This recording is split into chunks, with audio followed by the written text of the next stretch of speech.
साथियों, सभी को हृदयपूर्वक पुनः लोकसभा में जीत कराने के लिए बहुत मन से बधाई।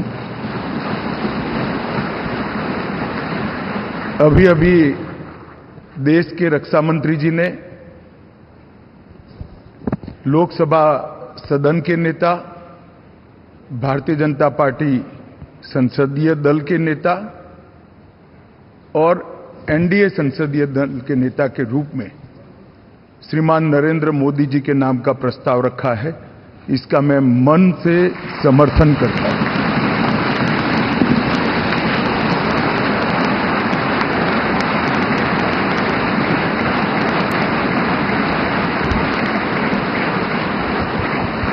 साथियों, ये प्रस्ताव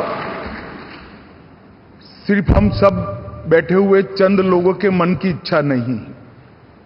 यहां बैठे हुए एनडीए के घटक दलों की एक सर्वसम्मत इच्छा भी नहीं है। ये प्रस्ताव 140 करोड़ की देश की जनता के मन का प्रतिघोष।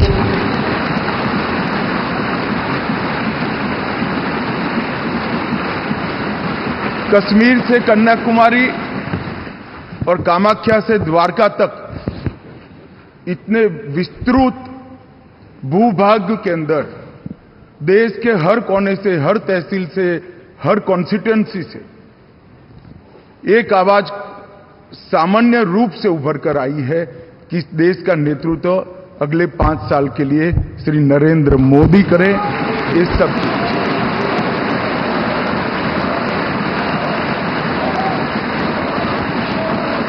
और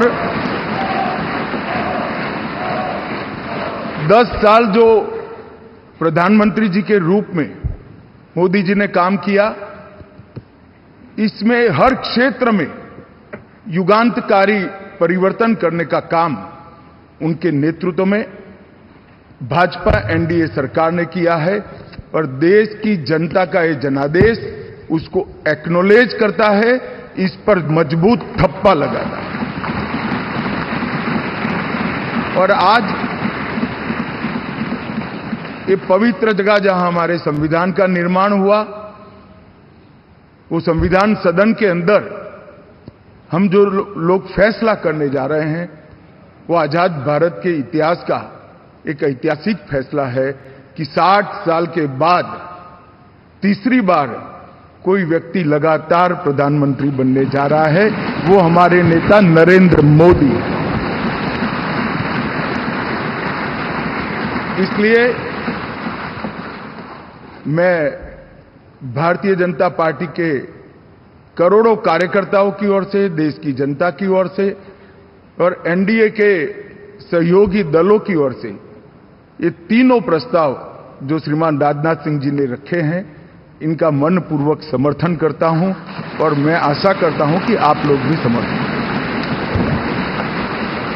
मैं भारतीय जनता पार्टी के वरिष्ठ नेता, केंद्रीय मंत्री माननीय नितिन गडकरी जी से कहूंगा वो प्रस्ताव का अनुमोदन करें।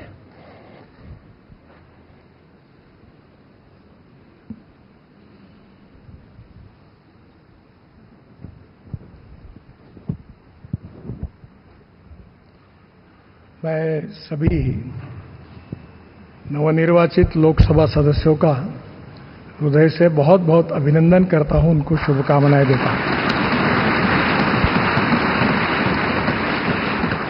रक्षा मंत्री आदरणीय राजनाथ सिंह जी ने भारतीय जनता पार्टी संसदीय दल के नेता, एनडीए के नेता और लोकसभा के नेता के रूप में आदरणीय नरेंद्र मोदी जी इनका नाम प्रस्तावित किया है। मैं उसका अनुमोदन करता हूं और विशेष रूप से पिछले 10 साल में उनके नेतृत्व में कार्य करने का सौभाग्य हमको मिला। हमारा देश सुखी हो, समृद्ध हो, संपन्न हो, विश्व की महाशक्ति बने और समाज के सर्वांगीण क्षेत्र में उन्नति और विकास हो, इसके लिए कटिबद्ध होकर समर्पित भाव से उन्होंने काम किया है।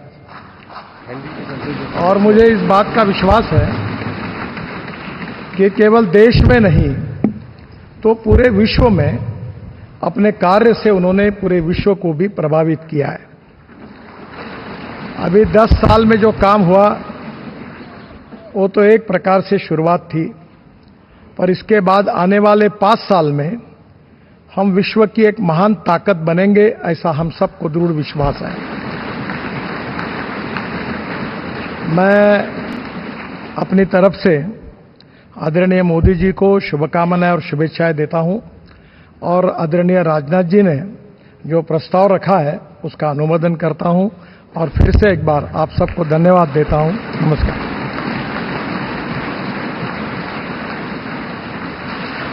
मैं एनडीए के हमारे साथी और जेडीएस के नेता श्री एचडी कुमार स्वामी जी से आग्रह करूंगा कि वो इस प्रस्ताव का अनुमोदन करें।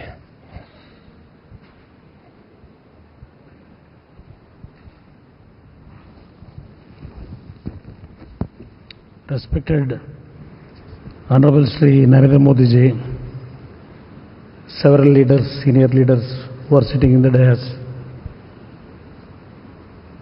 newly elected all my senior colleagues and friends, I congratulate you, all of you, by electing in this election in a huge majority. Today, already Rajnath Singh ji, Amit Shah ji, Nadda ji expressed their views, the contribution given to this country from last 10 years from Honorable Narendra Modi ji.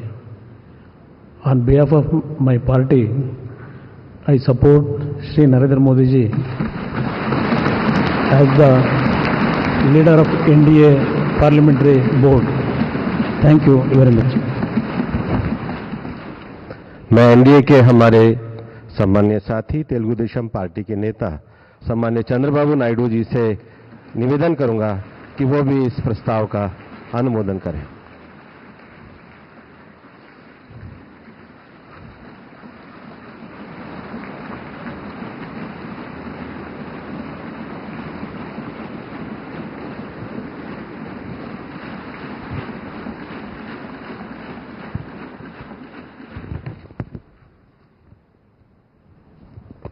Honorable Prime Minister of India, Shri Narendra Modi ji,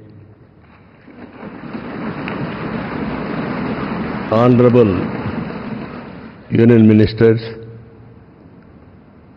respected NDA partners, Honorable MPs, first of all, we are congratulating all of you.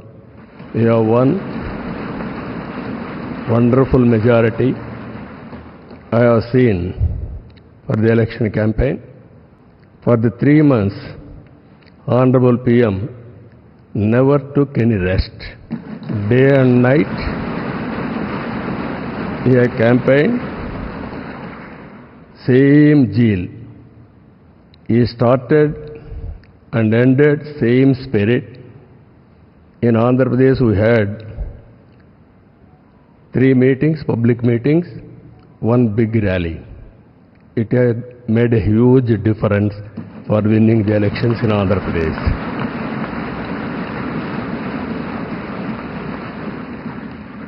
Honorable Home Minister has come. He addressed 1 meeting, very powerful meeting. It has changed the situation in a big way. I am thanking him. Even Honorable Rajnath Singh ji and also Nadda ji and also Gadkari ji, so many leaders have come and they have addressed. It has given a confidence among people that center is with state. We are thanking all ministers. And also here today, we stand at a crucial juncture in our nation's history. NDA government, under the visionary leadership of Shri Narendra Modi ji, has taken significant initiatives in the last 10 years.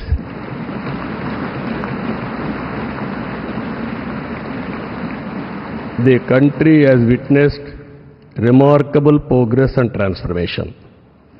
Narendra Modi ji focused and dedicated approach has transformed the nation into a global powerhouse. I am in the politics for the last 4 decades. I have seen so many leaders.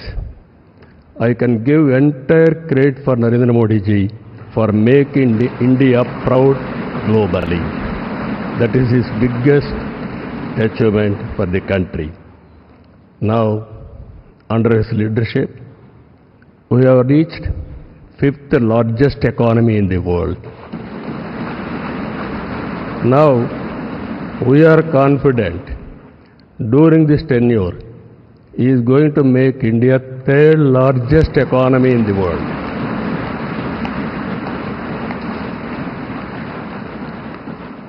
And at the same time, he is planning Vikasit Bharat Vision 2047.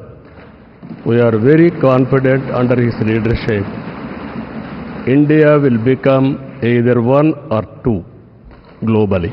It is going to happen. And at the same time, Indians under his leadership globally will become number 1 globally. As on today, Indians are all everywhere. If you go anywhere in the world, highest per capita income Indians are earning. I am confident under his leadership, Indians are going to become global leaders in the near future. It is going to happen. You name public governance, corporate governance, in the name of service, we are going to serve the global community. That is going to happen. Under this, sir, only all of us has to keep balancing regional aspirations and national interest must run parallelly, ensuring holistic development across all strata of society. Friends, I have seen so many governments. We are a very, very inspiring time. Anything you wanted to achieve, if you visualize, it can be done.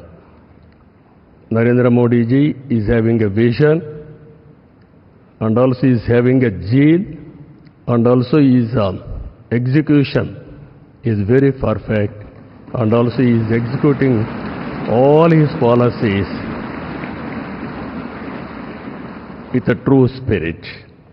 Always to have a leader. Right time is a great asset for the nation. Today, India is having a right leader, right time. That is Narendra Modi ji.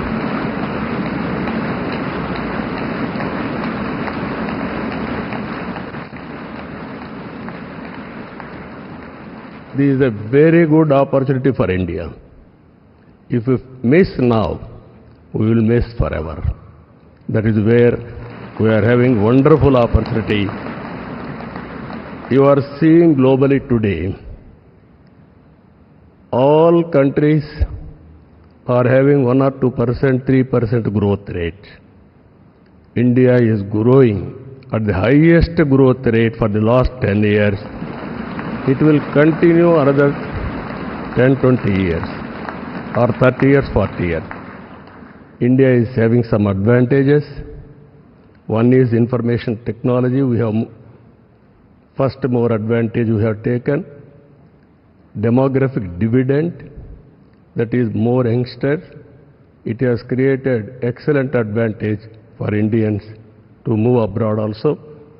For everything, in ancient times also, we had all resources, but recently we are moving very aggressively. The reason is very clear. We are having leader. That leader is Narendra Modi. Now, I proudly propose the name of Sri Narendra Modi ji on behalf of Telugu Desam Party for the post of Prime Minister of this great nation. Through his vision of Sabka Saath, Sabka Vikas and Vikasit Bharat, and through the collective efforts of NDA, we can become a zero poverty nation. That is possible only Narendra Modi ji. This is a historic moment. All of you are here. Telugu Desam Party is having relations with NDA from the beginning. My leader, my party founder, great N.T. Ramarao Garu, you are all aware. Always he was worked for the people, and also he told very clearly, I don't know isms, I know only ism, that is humanism. That is NTR. That vision Narendra Modi ji is making a reality in India. We are very happy for this momentum. I thank all of you. This time we had a historic, we know the election, we have won historic elections. If you see 95% seats we have won in Andhra Pradesh. That is a big victory. I have seen so many elections. This is the first of its kind. That is the confidence people are having on NDA and all leaders. My friend Pawan Kalyan ji is here, Janasena leader. Janasena, Telugu Desam Party and also BJP, we worked together without having any reservations. Here, State President Purandeshwari also is here. All leaders, we worked very well. That is the results we got it. I am very happy to share some of my ideas with you. This is the proudest moment in my life. Thank you. Thank you very much. मैं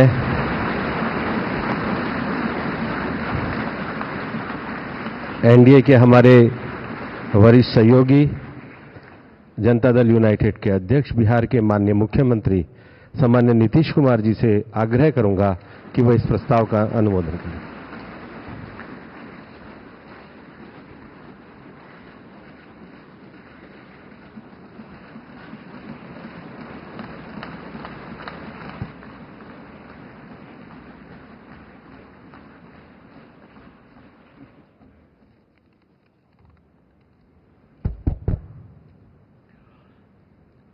हमारी party Janata Dal United, Bharatiya Janata party संसदीय दल के नेता आदरणीय श्री नरेंद्र मोदी जी को भारत के प्रधानमंत्री पद के लिए समर्थन देती है। और ये बहुत ही खुशी की बात है। 10 साल से ये प्रधानमंत्री हैं और फिर प्रधानमंत्री होने जा रहे हैं, और इन्होंने पूरे देश की सेवा की। अब पूरा भरोसा है कि जो कुछ भी बचा है अगली बार ये सब पूरा कर देंगे, और जो भी हर राज्य का है, और हम लोग पूरे तौर पर सब दिन इनके साथ रहेंगे, और पूरे तौर पर जो कुछ भी है आज जिस तरह से भी ये करेंगे बहुत अच्छा है। और आप जान लीजिए कि कुछ लोग, हम लोगों को तो अब लगता है कि अगली बार जो आप आइएगा ना, तो इस बार हम देखें कि कुछ इधर उधर कुछ जीत गया है, अगली बार सब हारेगा, हमको पूरा भरोसा है। ये सब बिना मतलब का बात बोल बोल करके क्या किया है? और ये सब कोई काम किया है? उन लोगों ने आज तक कोई काम नहीं किया, देश की कोई सेवा नहीं की है। लेकिन आपने इतनी सेवा की है और उसके बाद इस तरह से हुआ है, तब इस बार फिर जो मौका मिला है, तो इस मौका के बाद आगे अब उन लोगों के लिए कोई गुंजाइश नहीं रहेगा, वो सब खत्म हो जाएगा। अब बिहार, आज देश बहुत आगे बढ़ेगा। अब बिहार का भी तो सब काम हो ही जाएगा, जो कुछ भी बचा हुआ है उसको ही कर देंगे। सबसे पुराना इलाका है, तो इसीलिए हम लोग तो पूरे तौर पर हर तरह से जो आप चाहिएगा उस काम के लिए हम लोग लगे रहेंगे और बहुत अच्छा होगा। अब जितने लोग साथ हुए हैं अब बहुत अच्छा है और सब लोग बहुत अच्छे ढंग से अपनी बात कर रहे हैं, तो सब लोग ठीक हैं। हम मिल करके सब लोग चलेंगे और हम लोग पूरा आपके साथ रहेंगे और आप पूरे देश को कितना आगे बढ़ाएंगे ये बहुत खुशी की बात होगी।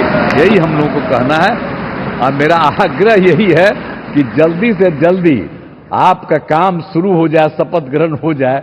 अब आप इतवार को करने वाले हैं, तो हम तो चाहते थे कि आजो हो जाता तो अच्छा था, लेकिन आपकी जब इच्छा है तो जब भी हो, जितना तेजी से काम हो जाए तो बहुत अच्छा है और बहुत अच्छा रहेगा। अब इस बार हम लोगों का इससे बड़ी खुशी होगी और पूरे देश में इसका बहुत ज्यादा फायदा है।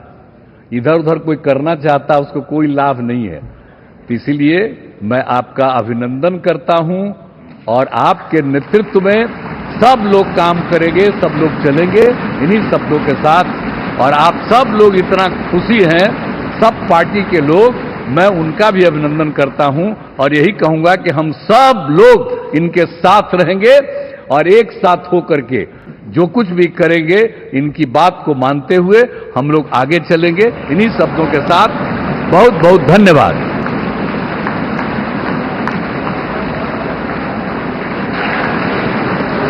मैं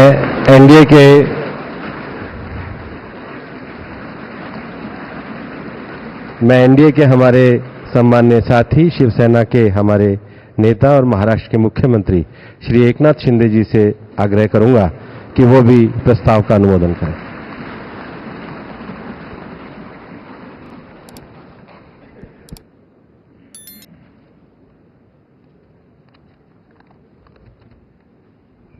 भारत माता की, छत्रपति शिवाजी महाराज की। आज का ये ऐतिहासिक और स्वर्णिम दिन है कि आज हमारे आदरणीय प्रधानमंत्री नरेंद्र मोदी जी को एनडीए संसदीय दल के नेता पद पर राजनाथ सिंह जी ने जो प्रस्ताव रखा है, वो मैं हमारे बाला साहब ठाकरे जी के विचार वाली शिवसेना के पार्टी के तरफ से पूरा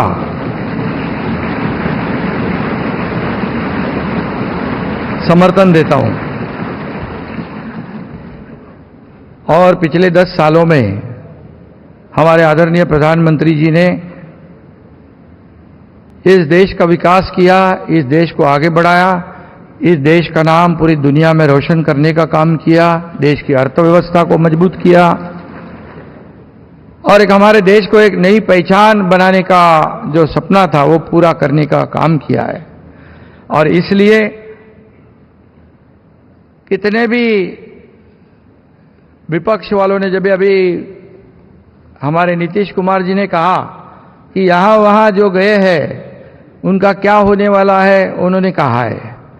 और कितना भी झूठे नैरेटिव, झूठी अफवाहें फैलाकर देश की जनता को गुमराह करने की कोशिश की, लेकिन ये झूठे नैरेटिव और झूठी अफवाहें फैलाने वाले को देश की जनता ने नकारा है और आदरणीय प्रधानमंत्री जी को स्वीकारा है।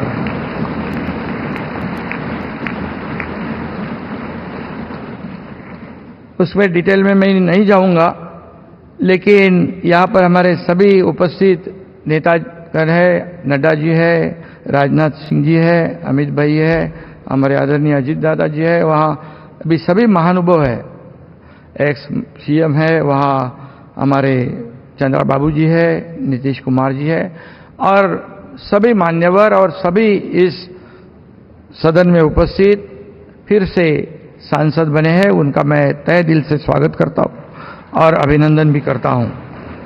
शिवसेना के बारे में इतना ही मैं कहूंगा कि ये शिवसेना और भारतीय जनता पार्टी एक विचारधारा, एक समान विचारधारा वाली पार्टी है। बाला साहेब ठाकरे जी के नेतृत्व में हमारे जो गठबंधन हुआ है, ये गठबंधन एक फेविकोल का जोड़ है, ये बिल्कुल टूटेगा नहीं। और लोकसभा के चुनाव में जो हमारे आदरणीय प्रधानमंत्री जी ने जो मेहनत की है, जो सभाएं ली है, जो उनकी जादू है, वो जादू इस बार फिर लगातार तीसरी बार इस देश ने देखी है और इसलिए उनको मैं तीसरी बार प्रधानमंत्री बनने के लिए शिवसेना पार्टी की ओर से हृदय से मैं उनका स्वागत करता हूं, अभिनंदन करता हूं और शुभकामनाएं देता हूं। और सिर्फ इतना ही कहूंगा उनके लिए, मैं उन्हें 4 पंक्तियां पेश करना चाहता हूं आपकी इजाजत से। मैं उस माटी का वृक्ष नहीं जिसको नदियों ने सींचा है, बंजर माटी में पलकर मैं मृत्यु से जीवन खींचा है। मैं पत्थर पर लिखी इबारत हूं, शीशे से कब तक तोड़ोगे, मिटने वाला मैं नाम नहीं, तुम मुझको कब तक रोकोगे। और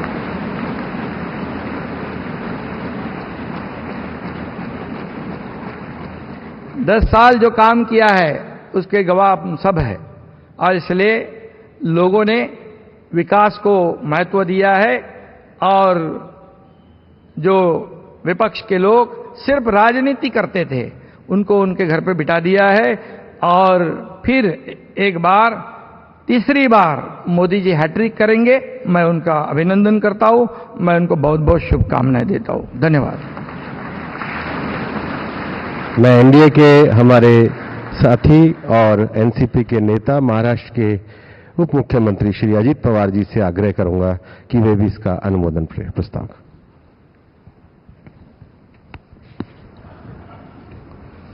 देश के लोकप्रिय प्रधानमंत्री नरेंद्र मोदी जी, एनडीए के सभी उपस्थित नेतागण, नवनिर्वाचित एनडीए के सभी संसद सदस्य और मेरे साथी, मैं सभी का तहे दिल से स्वागत करना चाहता हूं और जो नवनिर्वाचित संसद सदस्य बने हैं उनका भी मैं अभिनंदन करना चाहता हूं। आज यहां रक्षा मंत्री राजनाथ सिंह जी ने, गृह मंत्री अमित शाह साहब ने और नितिन गडकरी साहब ने एक प्रस्ताव रखा है। वो उस प्रस्ताव का समर्थन करने के लिए मैं आप सबके सामने खड़ा हूं। मेरी पार्टी राष्ट्रवादी कांग्रेस पार्टी की तरफ से एनडीए संसदीय दल के नेता पद पर श्री नरेंद्र मोदी जी के नाम का समर्थन करता हूं और आप सभी को धन्यवाद देते मैं पूर्ण विराम लेता हूं। जय हिंद।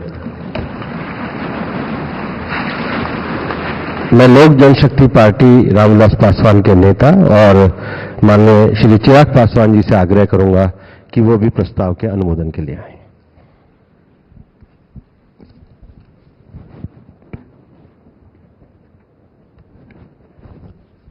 मौजूद यहां पर सभी नवनिर्वाचित लोकसभा के माननीय सांसद सदस्यों का स्वागत करते हुए मैं मेरे प्रधानमंत्री आदरणीय नरेंद्र मोदी जी को बधाई देता हूं। आपकी वजह से एनडीए को ये प्रचंड जीत हासिल हुई है, इसका श्रेय आपको जाता है सर। आप ही में वो इच्छा शक्ति थी कि जिसने इतिहास में इस तरीके की प्रचंड जीत को दर्ज कराने का काम किया। यह कोई सामान्य बात नहीं था कि लगातार तीसरी बार प्रधानमंत्री जी के नेतृत्व में एनडीए को इतनी बड़ी जीत मिलती गई। हम लोग सर जब क्षेत्र में जाते थे, आपके नाम पर जिस तरीके का उत्साह देखने को मिलता था, ये हम सब के लिए गर्व की बात होती थी कि हमारे नेता एक ऐसा नेतृत्व करता हम लोग के पास है जिसको लेकर जनता में विश्वास है। आप ही की वजह से सर आज दुनिया के सामने हम लोग गर्व से कहते हैं कि भारत देश की 5वीं सबसे बड़ी अर्थव्यवस्था बना, तो ये देन आपकी है। भारत की जनता को सर आप पर पूरा विश्वास है। आप ही में सर वो इच्छा शक्ति है जो गांव और शहर की दूरी को मिटा सकता है। आप ही में वो इच्छा शक्ति है जो अमीर और गरीबी के फासले को पार सकता है। आप ही में वो इच्छा शक्ति है सर जिसने ये लक्ष्य रखा कि 2047 तक भारत को हम लोग विकसित देश बनाएंगे और भारत को विकसित देश बनाने की ओर आप ही हम लोगों को लेकर चल सकते हैं। मैं यहां इस सदन में मौजूद तमाम वरिष्ठ नेताओं का अभिवादन करते हुए मैं चिराग पासवान जो यहां पर प्रस्ताव माननीय रक्षा मंत्री जी आदरणीय राजनाथ सिंह जी के द्वारा आया है, मैं चिराग पासवान मेरी पार्टी लोक जनशक्ति पार्टी रामविलास की तरफ से एनडीए संसदीय दल के नेता पद पर श्री नरेंद्र मोदी जी के नाम का समर्थन करता हूं। और अंत में मैं इतना जरूर कहूंगा सर, मेरे नेता मेरे पिता आदरणीय रामविलास पासवान जी ने एक सपना देखा था और उन्होंने हमेशा कहा था कि मैं उस घर में दिया जलाने चला हूं जिस घर में सदियों से अंधेरा है। मुझे लगता है उनके इस सपने को, उनके इस लक्ष्य को और करोड़ों देशवासियों को अंधकार से निकालने की उम्मीद एकमात्र आप हैं सर। इसके लिए आपका बहुत बहुत धन्यवाद, बहुत बहुत आभार। जय हिंद। मैं एनडीए के हमारे साथी हिंदुस्तान आवाम मोर्चा के अध्यक्ष श्री जीतन राम मांझी जी से आग्रह करूंगा कि वो प्रस्ताव का अनुमोदन करें।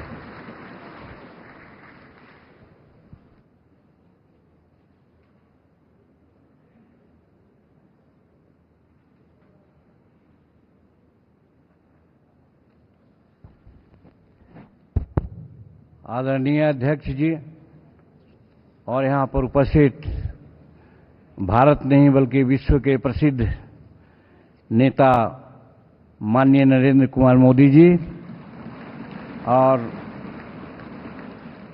सभी एनडीए के साथीगण और खास करके जो नवनिर्वाचित हमारे सांसदगण आए हैं, उन सबों को हम अपने दिल के गहराइयों से बधाई देते हैं, शुभकामना देते हैं, बहुत बहुत सुंदर भविष्य की कामना करते हैं।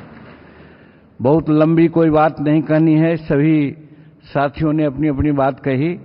मैं मेरी पार्टी हिंदुस्तानी अवाम मोर्चा सेकुलर की तरफ से एनडीए संसदीय दल के नेता पद पर श्री नरेंद्र मोदी जी को नाम का समर्थन करता हूं और एक ही बात मैं कहना तो चाहता हूं, दोहराना चाहता हूं।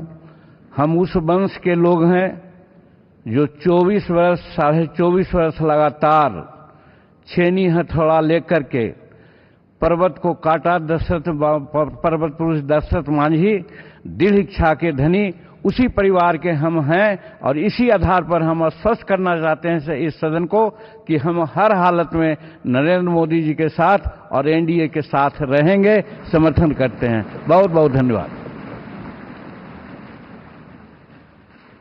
मैं अपना दल पार्टी की नेता श्रीमती अनुप्रिया पटेल जी से आग्रह करूंगा कि वो भी प्रस्ताव का अनुमोदन करें।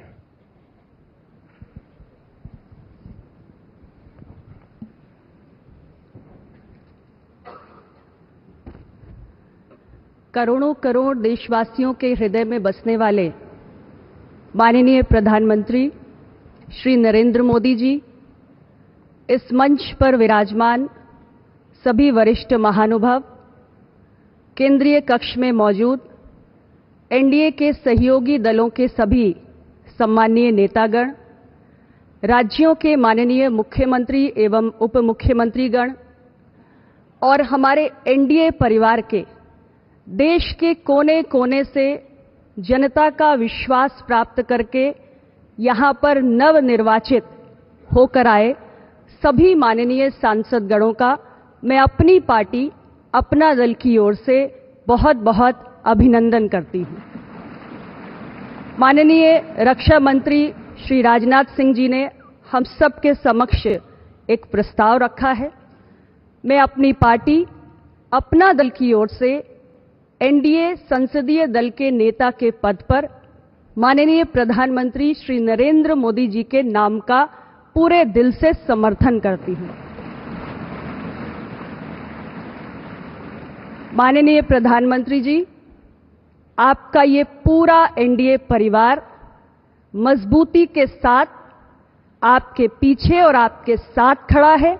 आप हमारा नेतृत्व करें। राष्ट्र निर्माण के हर संकल्प को पूरा करने के लिए हम सभी एकजुट होकर पूरी तत्परता से कार्य करेंगे। और मैं आपको पूरे विश्वास के साथ ये कहना चाहती हूं कि हमारे तीसरे कार्यकाल में आपके नेतृत्व में एनडीए की सरकार जो कार्य करेगी, वो कार्य आने वाले समय में पूरे देश को अचंभित करेगा और दुनिया में भारत की उपलब्धियों की चर्चा होगी, भारत की जय जयकार होगी। इन्हीं शुभकामनाओं के साथ बहुत बहुत धन्यवाद। मैं जनसेना पार्टी के नेता श्री पवन कल्याण जी से आग्रह करूंगा कि वे इस प्रस्ताव का अनुमोदन करें।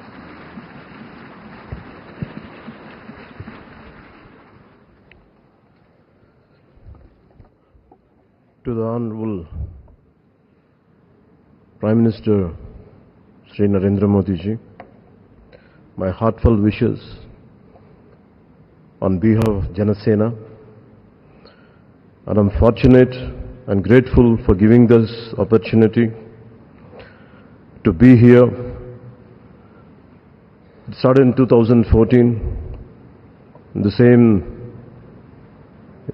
place.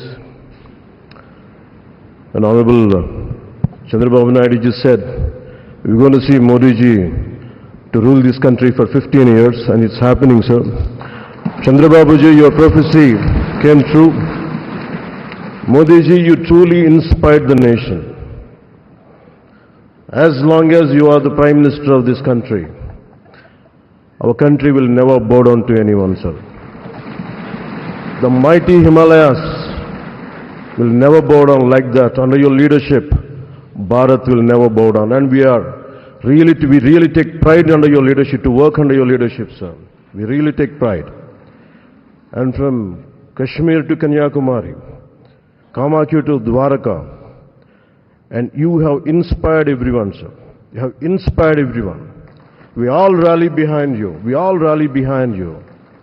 The way you have triggered us to serve the nation, the kind of patriotism you have instilled in us by your actions, by your words, by your deeds, and the kind of development you had shown us in the progress.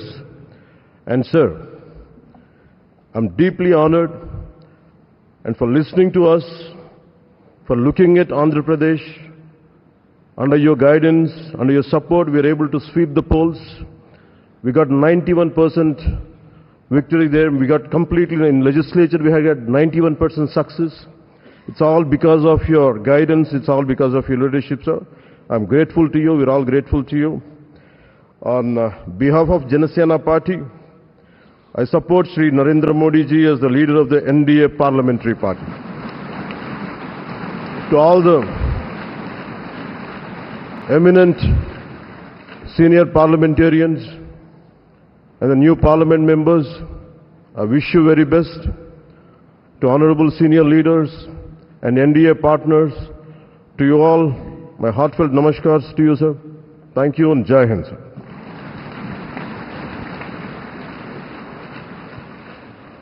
मित्रों, अब वो ऐतिहासिक घड़ी आ गई है जो प्रस्ताव माननीय राजनाथ सिंह जी ने हम सबके सामने रखा, जिसे सभी दलों ने, घटक ने समर्थन अनुमोदन किया, वह सदन के सामने रखा जाता है।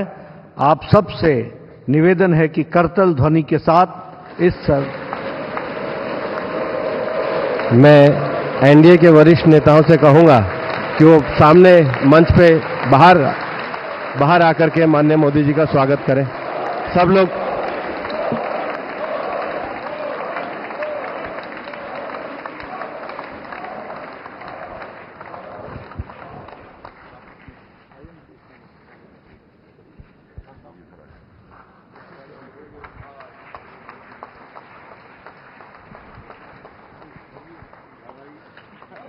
भारत माता की, भारत माता की, भारत माता की।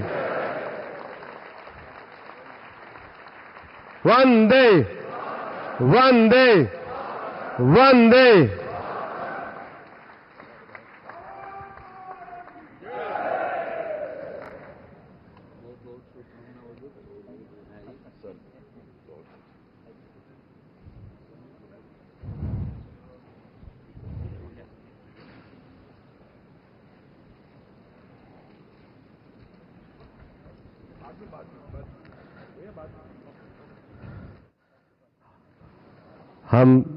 हम सब लोगों के लिए हर्ष, गौरव और सौभाग्य का विषय है कि एनडीए के हमारे नेता के रूप में माननीय नरेंद्र मोदी जी से हम निवेदन करेंगे कि वो हम सब लोगों को भारत के उज्जवल भविष्य के लिए संबोधन प्रदान करें। हम सब लोग करतल ध्वनि से माननीय प्रधानमंत्री जी का अभिनंदन और स्वागत करते हैं।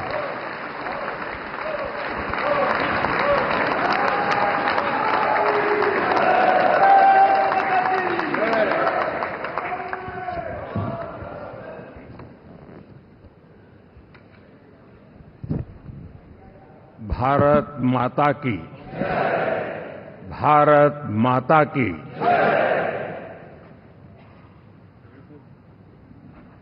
मैं सबसे पहले तो इस सभागृह में उपस्थित एनडीए घटक दलों के सभी नेतागण, नवनिर्वाचित सभी सांसदगण और हमारे राज्यसभा के भी सांसदगण, आप सबका हृदय से बहुत बहुत आभार व्यक्त करता हूं।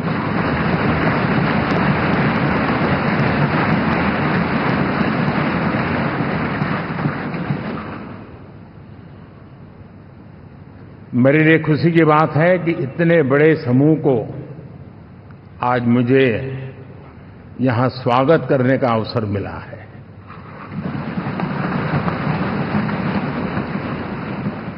जो साथी विजयी होकर के आए हैं वे सभी अभिनंदन के अधिकारी हैं, लेकिन जिन लाखों कार्यकर्ताओं ने दिन रात परिश्रम किया है, न उन्होंने दिन देखा न रात देखी, और इतनी भयंकर गर्मी में हर दल के कार्यकर्ता ने जो पुरुषार्थ किया है, परिश्रम किया है, मैं आज संविधान सदन के इस सेंट्रल हॉल से सर झुका करके उनको प्रणाम करता हूं।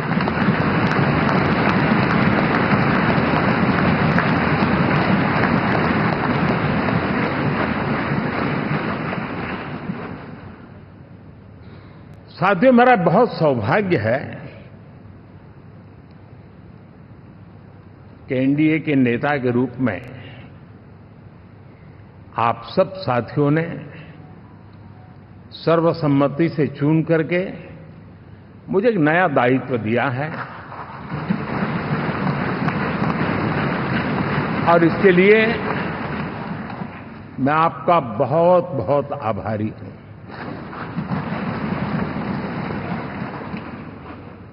व्यक्तिगत जीवन में एक मैं जवाबदारी का एहसास करता हूं। जब 2019 में इस सदन में मैं बोल रहा था, आप सबने मुझे नेता के रूप में चुना था, और तब मैंने एक बात पर बल दिया था, विश्वास।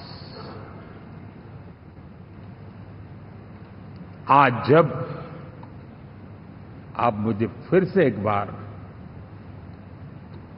ये दायित्व देते हैं, इसका मतलब है कि हम दोनों के बीच, हम आपस में विश्वास का सेतु इतना मजबूत है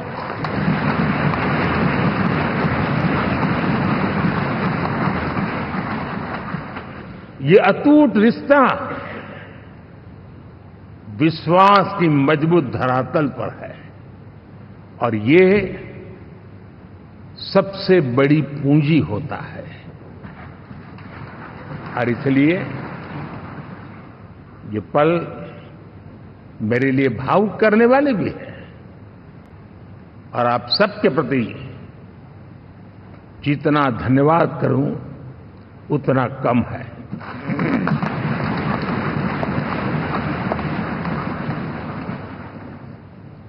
साथियों,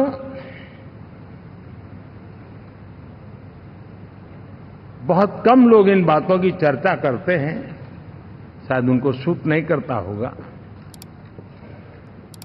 लेकिन हिंदुस्तान के इतने महान लोकतंत्र की ताकत देखिए कि एनडीए आज देश में 22 राज्यों में लोगों ने उनको सरकार बनाकर के सेवा करने का मौका दिया।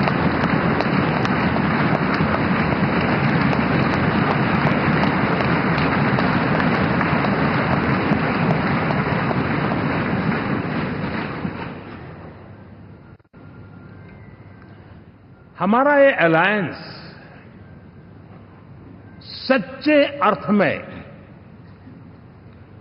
भारत की असली जो स्पिरिट है, जो भारत का आत्मा है, भारत की जड़ों में जो रचा बसा है, उसका एक अर्थ में प्रतिबिंब है।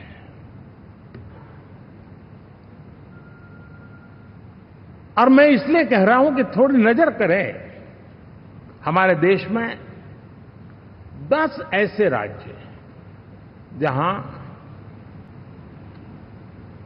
हमारे आदिवासी बंधुओं की संख्या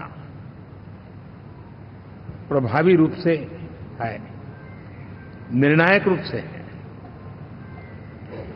जहां इस आबादी आदिवासियों की ज्यादा है, ऐसे 10 राज्यों में से 7 राज्यों में एनडीए सेवा कर रहा है।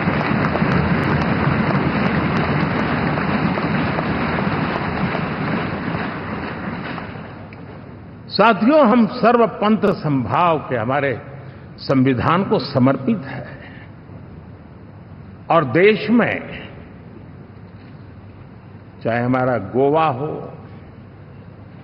या हमारा नॉर्थ ईस्ट हो, जहां बहुत बड़ी मात्रा में हमारे ईसाई भाई बहन रहते हैं, आज हम उन राज्यों में भी एनडीए के रूप में सेवा का अवसर हमें मिला हुआ है।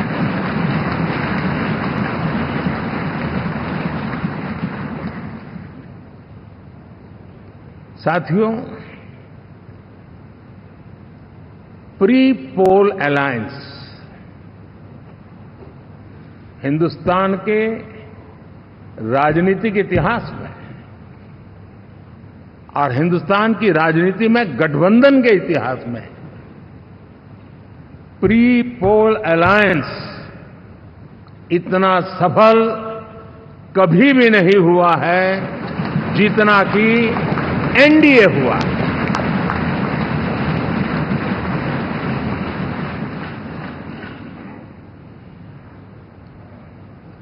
और ये गठबंधन का विजय, हमने बहुमत हासिल किया है और मैं कई बार कह चुका हूं, शब्द अलग होंगे लेकिन मेरे भाव उसमें एक सातत्य है।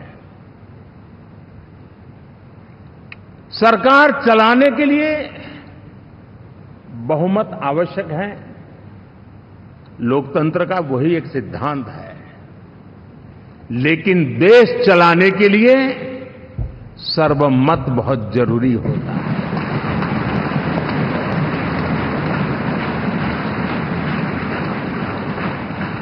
और मैं आज देशवासियों को यहां से विश्वास दिलाना चाहता हूं कि आपने जिस प्रकार से हमें बहुमत देकर के सरकार चलाने का सौभाग्य दिया है, ये हम सबका दायित्व है कि हम सर्वमत का निरंतर प्रयास करेंगे और देश को आगे ले जाने के लिए हम कोई कोर कसर नहीं छोड़ेंगे।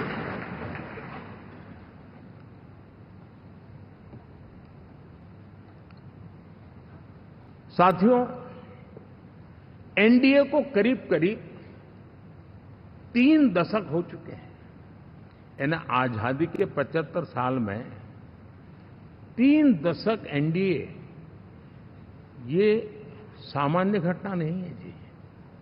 विविधता से भरे हुए अपनी लोकतांत्रिक और सामाजिक रचना के बीच में ये 3 दशक की यात्रा एक बहुत बड़ी मजबूती का संदेश देती है। और मैं आज बड़े गर्व के साथ कहता हूं कि किसी एक समय वो था कि संगठन के कार्यकर्ता के रूप में इस अलायंस का हिस्सा था, व्यवस्थाओं से जुड़ा रहता था, और आज सदन में बैठ करके आपके साथ काम करते करते मेरा भी नाता इससे 30 साल का रहा है। और मैं कह सकता हूं, हकीकतों के तथ्यों के आधार पर कह सकता हूं, ये सबसे सफल अलायंस है।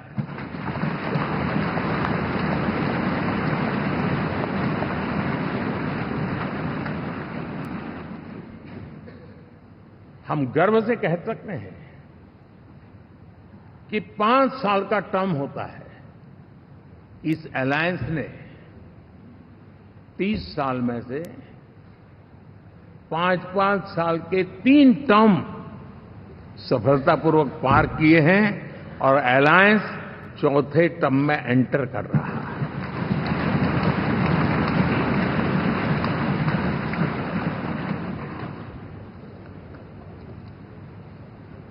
साथियों, इस बात को जो राजनीति के विशेषज्ञ हैं, अगर मुक्त मन से, मुक्त मन शब्द बहुत महत्व का है, वे सोचेंगे तो पाएंगे कि एनडीए ये सत्ता प्राप्त करने का या सरकार चलाने का कुछ दलों का जमावड़ा नहीं है। ये राष्ट्र प्रथम की मूल भावना से नेशन फर्स्ट के प्रति कमिटेड वैसा ये समूह है। और 30 साल का लंबा कालखंड शुरू में शायद असेंबल हुआ होगा, लेकिन आज मैं कह सकता हूं कि भारत के राजनीतिक व्यवस्था में एक ऑर्गेनिक अलायंस है।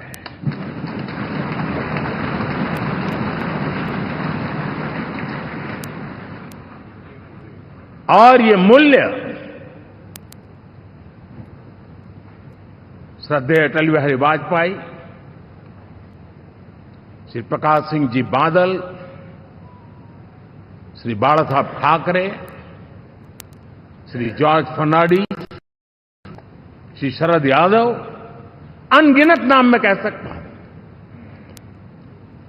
इन लोगों ने जिस बीज को बोया था, वो आज भारत की जनता ने विश्वास का सिंचन कर करके उस बीज को वटवृक्ष बना दिया है।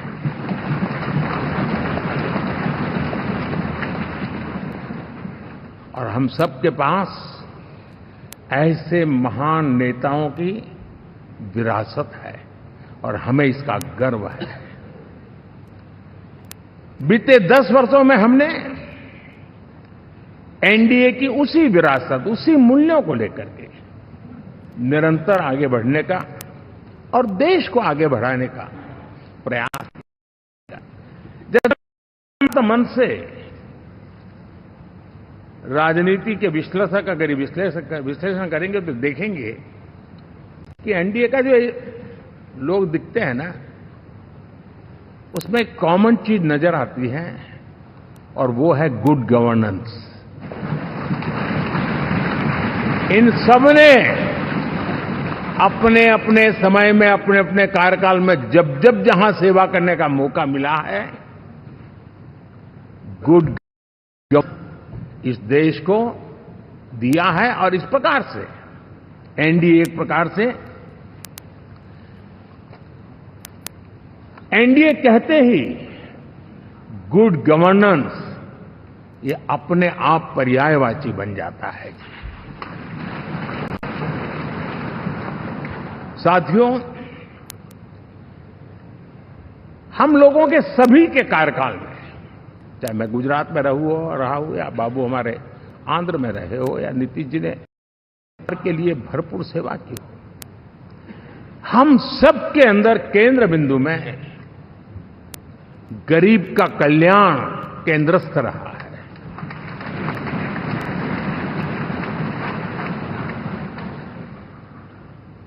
और देश ने एनडीए के गरीब कल्याण के, गुड गवर्नेंस के 10 साल को देखा है। इतना नहीं, मैं कह सकता हूं देश ने इसे जिया है।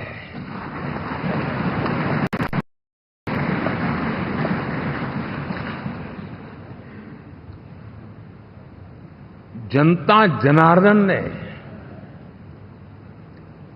सरकार क्या होती है, सरकार क्यों होती है, सरकार किसके लिए होती है, सरकार कैसे काम करती है, इसको पहली बार अनुभव किया है।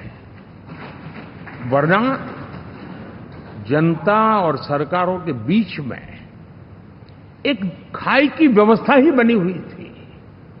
हमने उसको पाठ दिया है। हमने सबका प्रयास का मंत्र देश को नई ऊंचाई पर ले जाने के लिए चरितार्थ करके देखा है। साथियों, एनडीए सरकार में हम अगले 10 साल में, मैं बहुत जिम्मेवारी के साथ कह रहा हूं, अगले 10 साल में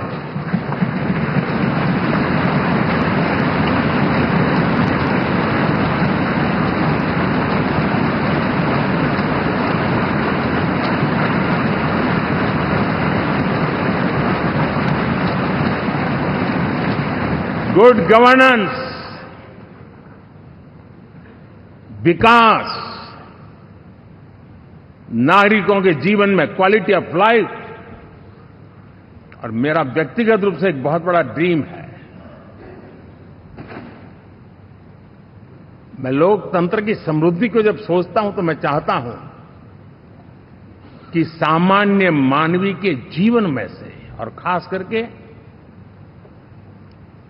मध्यम वर्ग, उच्च मध्यम वर्ग, उनके जीवन में से सरकार की दखल जितनी कम हो उतनी लोकतंत्र की मजबूती है।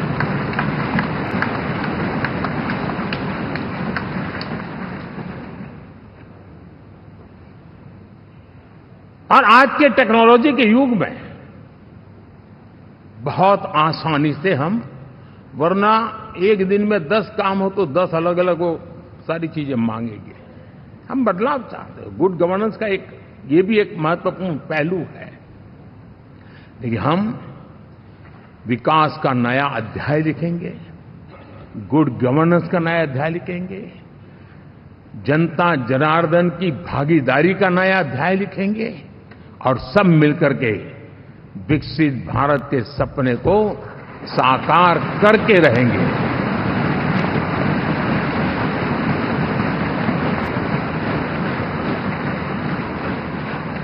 साथियों, एनडीए में, और मैं अगर विस्तार से कहूं तो सदन में किसी भी दल का कोई भी जनप्रतिनिधि होगा, मेरे लिए सब बराबर है।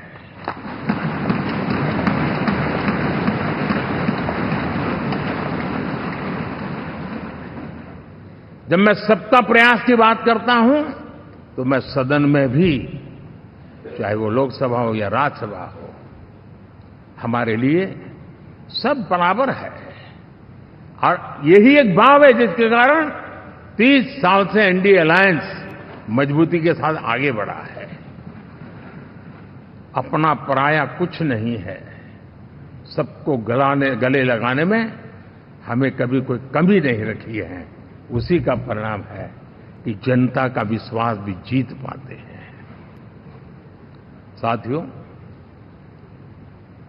हमने 2024 में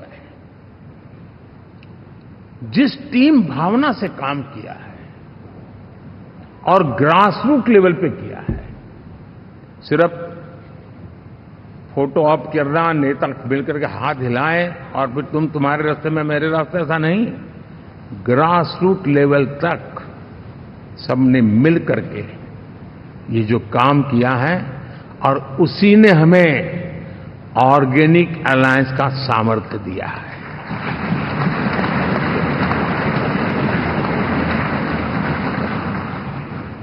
एक दूसरे का सहयोग किया है। हर किसी ने यही सोचा, जहां कम वहां हम। अगर कोई कमी है तो मैं आऊंगा, मैं मेहनत करूंगा, लेकिन तुम्हें कमी नहीं रहने दूंगा।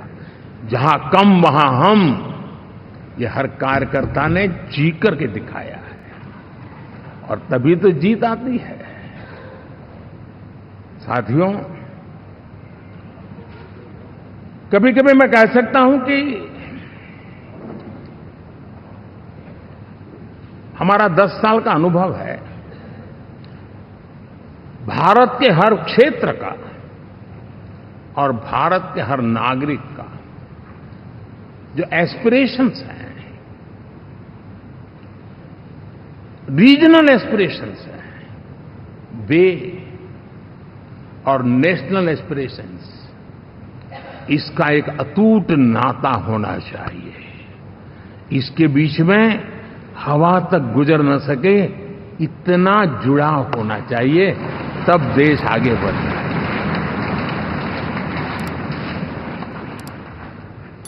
साथियों, इस चुनाव में मैं कुछ उल्लेख जरूर करना चाहूंगा जो मेरी नजरिए से मैंने देखा है। दक्षिण भारत में एनडीए ने एक नई राजनीति की नींव मजबूत की है।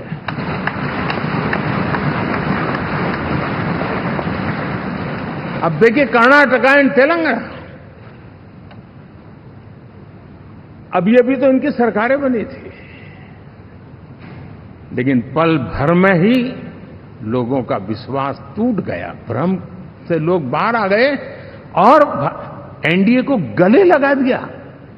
कर्नाटक और तेलंगाना में दोनों जगह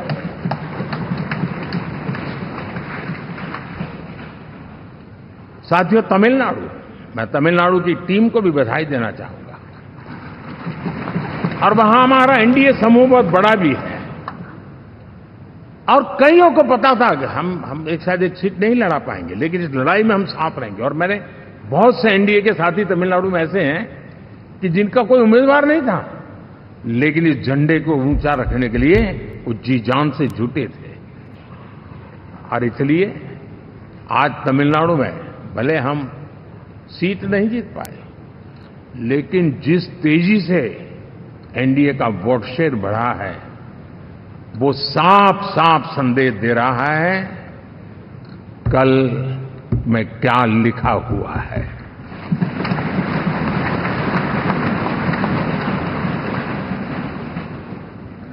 साथियों, पुडुचेरी हो, केरला, हमारे सैकड़ों कार्यकर्ताओं के बलिदान हुए हैं। यूडीएफ हो या एलडीएफ हो, शायद हिंदुस्तान के राजनीतिक जीवन में इतना जुल्म एक विचारधारा को लेकर के जीने वाले लोगों पर हुआ होगा तो सिर्फ मैं कह सकता हूं केरल में हुआ है। जम्मू कश्मीर से भी ज्यादा हुआ है। उसके बावजूद भी सामने कहीं विजय नजर नहीं आता था। उन्होंने परिश्रम की पराकाष्ठा में कभी पीछे नहीं रहे, पीढ़ियां खपा दी। और आज पहली बार संसद में केरल से हमारा प्रतिनिधि बन के आया।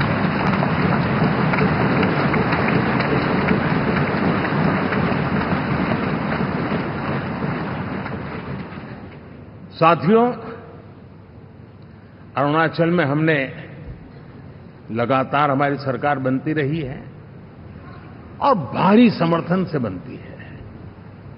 सिक्किम में भी हमारे एनडीए की सरकार करीब करीब क्लीन स्वीप के साथ, अरुणाचल क्लीन स्वीप, आंध्र, मैं अबू बाबू को पूछ रहा था, बोले हिस्टोरिकली ये सबसे हाईएस्ट विक्ट्री है।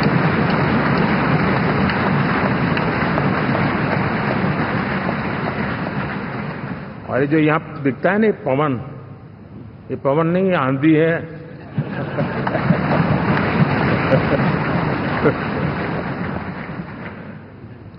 आंध्र ने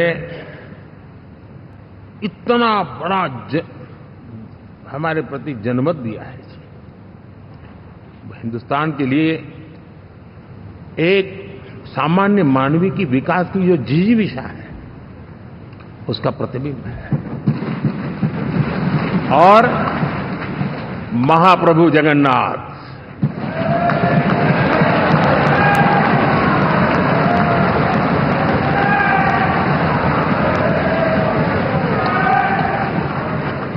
और मैंने अनुभव किया हमेशा, मैं हमेशा मानता हूं ईश्वर के अनेक रूप होते हैं, लेकिन जब मैं भगवान महाप्रभु जगन्नाथ जी को याद करता हूं तो मैं हमेशा मानता हूं ये गरीबों के देवता है।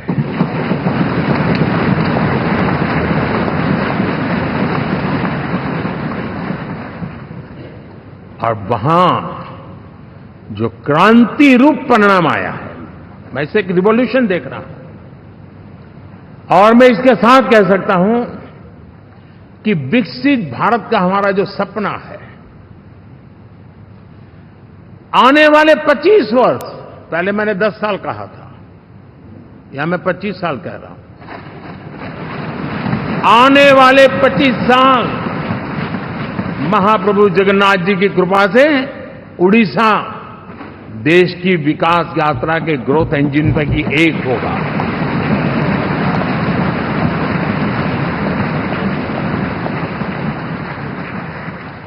साथियों, हम लोग जब 4 जून के नतीजे चल रहे थे, मैं तो अपने काम में कुछ व्यस्त था, बाद में फोन आना शुरू हो गए, तो मैंने किसी को पूछा, यार ये तो ठीक है आंकड़े वांकड़े, तो मुझे ये बताओ कि ईवीएम जिंदा है कि मर गया?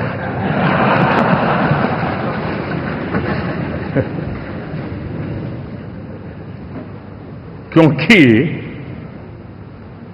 ये लोग तय करके बैठे थे कि भारत के लोकतंत्र और लोकतंत्र की प्रक्रिया के प्रति विश्वास ही लोगों का उठ जाए, और लगातार ईवीएम को गाली देना।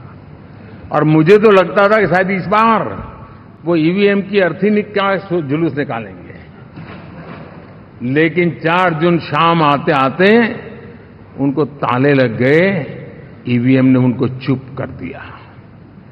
ये ताकत है भारत के लोकतंत्र की, ये ताकत है भारत की निष्पक्षता की, ये भारत की ताकत है भारत के चुनावी तंत्र की, चुनाव आयोग की। और मैं मानता हूं कि ये आशा करता हूं कि 5 साल तो अब ईवीएम शायद मुझे नहीं सुनाई देगा, लेकिन जब 29 में हम जाएंगे तो फिर से शायद ईवीएम को लेकर के नाचने की शुरुआत करेंगे, क्योंकि इनके सुधरने की संभावना बहुत कम है। आप देखिए, चुनाव के समय मैंने पहली बार देखा, शायद हर तीसरे दिन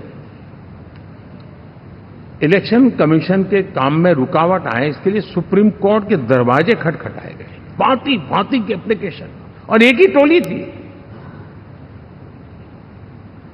और लोकतंत्र के प्रति जिनका भरोभार अविश्वास है, ऐसे लोग सुप्रीम कोर्ट का उपयोग करते हुए कैसे रुकावट डाले, इसका निरंतर प्रयास करते रहे। और चुनाव आयोग की ताकत का एक बड़ा हिस्सा अदालतों में इस पीक अवर्स में, चुनाव के पीक अवर्स में, यानी कितनी निराशा लेकर के ये लोग मैदान में आए थे कि उन्होंने पूरा हमला उसी इंस्टीट्यूट पे लगा दो ताकि चुनाव के कोई भी परिणाम आए हम दुनिया के सामने भारत को भी बदनाम कर लें। ये षड्यंत्र का हिस्सा था दोस्तों, और कभी भी देश उनको माफ नहीं करेगा। साथियों, इंडी गठबंधन वाले जब ईवीएम का विरोध करते हैं तो मैं सिर्फ एक चुनाव के रूप में नहीं देख रहा। मैं मानता हूं ये लोग मन से पिछली शताब्दी के सोच वाले लोग हैं। वे टेक्नोलॉजी को हम महत्व न समझते हैं, न टेक्नोलॉजी स्वीकार करने को तैयार है। और ये सिर्फ ईवीएम में दिखाई दिया, ऐसा नहीं, यूपीआई में दिखाया। जब हमने कहा कि हिंदुस्तान के लोग डिजिटल ट्रांजैक्शन करेंगे, फिनटेक की दुनिया में आज हिंदुस्तान का नाम हो गया, मानने को तैयार नहीं। आधार आज देश की एक पहचान बना है। मैं तो देख रहा हूं कि मुझे कई देश कहते हैं कि हमें आधार की पद्धति से आगे बढ़ना है, आप कैसे मदद कर सकते हैं। उस आधार को रोकने के लिए सुप्रीम कोर्ट में बार बार जाकर के परेशानियां पैदा की। यानी मूलतः ये प्रगति के विरोधी, आधुनिकता के विरोधी, टेक्नोलॉजी के विरोधी इंडी अलायंस हमने देखा है। साथियों, इस देश के लिए ये भी चिंता का विषय है कि विश्व में भारत के लोकतंत्र की ताकत को कम आंकने का प्रयास, और कितना एक्सट्रीम है। मैं दुनिया में ढोल पीट रहा हूं कि हम मदर ऑफ डेमोक्रेसी है, और ये दुनिया में जाकर के बता रहे नहीं हमारे देश में तो डेमोक्रेसी ऐसा कुछ नहीं, कि वो मोदी बैठ गया है, वो एक चाय बेचने वाला यहां पहुंच कैसे गया, कुछ तो गड़बड़ की होगी। ये जो इनकी मनस्थिति है जी, भारत के नागरिकों को चुनाव प्रक्रिया के प्रति अविश्वास पैदा करने का जो उनका षड्यंत्र है, मैं मानता हूं कि अब दुनिया भी भारत के लोकतंत्र की विविधता, विशालता, व्यापकता, गहनता, इन सबको भी जानने समझने के लिए आकर्षित होगी। ऐसे ही इस चुनाव के नतीजे में देख रहा हूं। साथियों, जब 1 तारीख को मतदान पूरा हुआ और 4 तारीख को काउंटिंग, इस बीच की चीजों को आप देखिए। योजनाबद्ध तरीके से देश को हिंसा की आग में झोंकने का बयान दिए जाते थे। यहां इकट्ठे होना, यहां पहुंचना, यहां करना। कुछ लोग इस चीज को गंभीर नहीं लेते हैं, लेकिन ये बहुत गंभीर है। आप भारत के लोकतंत्र को, पहले उसकी व्यवस्था को अनादर करते हो, अब परिणाम आने से पहले एक ऐसा माहौल बना दो कि बस आग लगा देंगे। हर प्रकार से उन शब्दों का अर्थ यही निकलता है कि उन्होंने देश को उस दिशा में ले जाने का प्रयास किया था। लगातार देश को गुमराह करने का प्रयास किया गया, देश के लोगों को बांटने का प्रयास किया। अरे चुनाव एक ऐसा लोकोत्सव होता है कि ज्यादा से ज्यादा लोगों को हम जोड़े, तोड़ने के लिए नहीं होता है। लेकिन हर प्रकार से कोशिश यही की गई। साथियों, मैं मानता हूं कि 2024 के लोकसभा के चुनाव के जो नतीजे हैं, हर पैरामीटर से देखेंगे, दुनिया ये मानती है और मानेगी कि ये एनडीए का महाविजय है।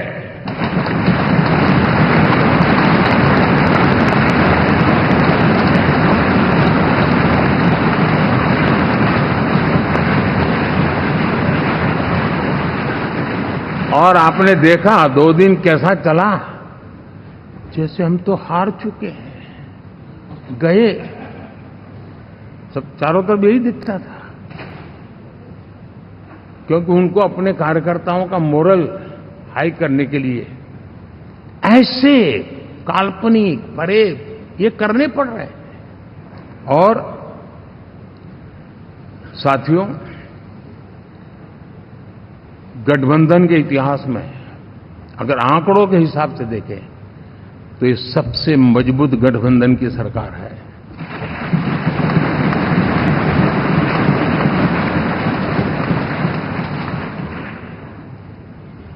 लेकिन कोशिश ये की गई कि इस विजय को स्वीकार न करना, उसको पराजय के छाया में डुबो कर रखना, लेकिन उसकी ऐसी चीजों की बाल मृत्यु हो जाती है और हो भी गई।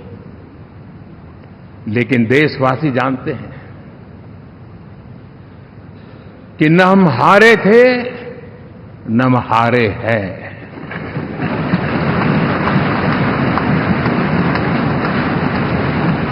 लेकिन 4 तारीख के बाद हमारा जो व्यवहार रहा है वो हमारी वो पहचान बताता है कि हम विजय को पचाना जानते हैं।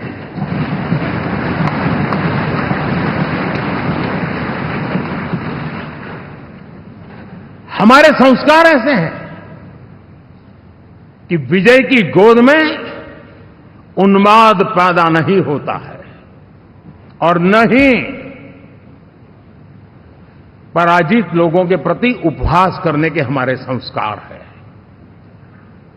हम विजय को भी पचाते हैं और पराजित का भी उपहास करने की विकृति हम नहीं पालते। ये हमारे संस्कार हैं।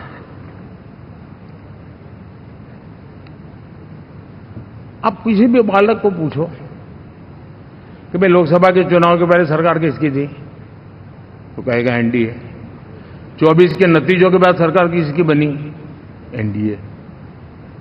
फिर हारे कहां से भाई?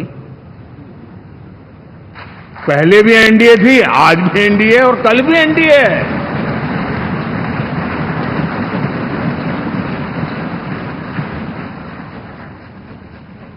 आप सोचिए 10 साल बाद भी कांग्रेस 100 के आंकड़े को नहीं छू पाई।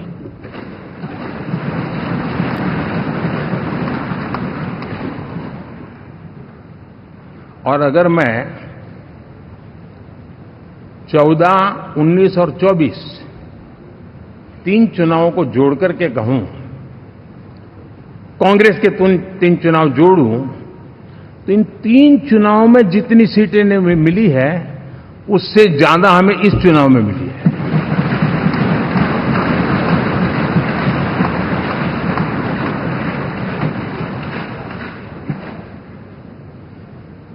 और मैं साफ देख रहा हूं साथियों, एनडीए वालों को अंदाज नहीं है। वे धीरे धीरे पहले तो डूब रहे थे, अब तेज गति से ये गर्त में जाने वाले हैं।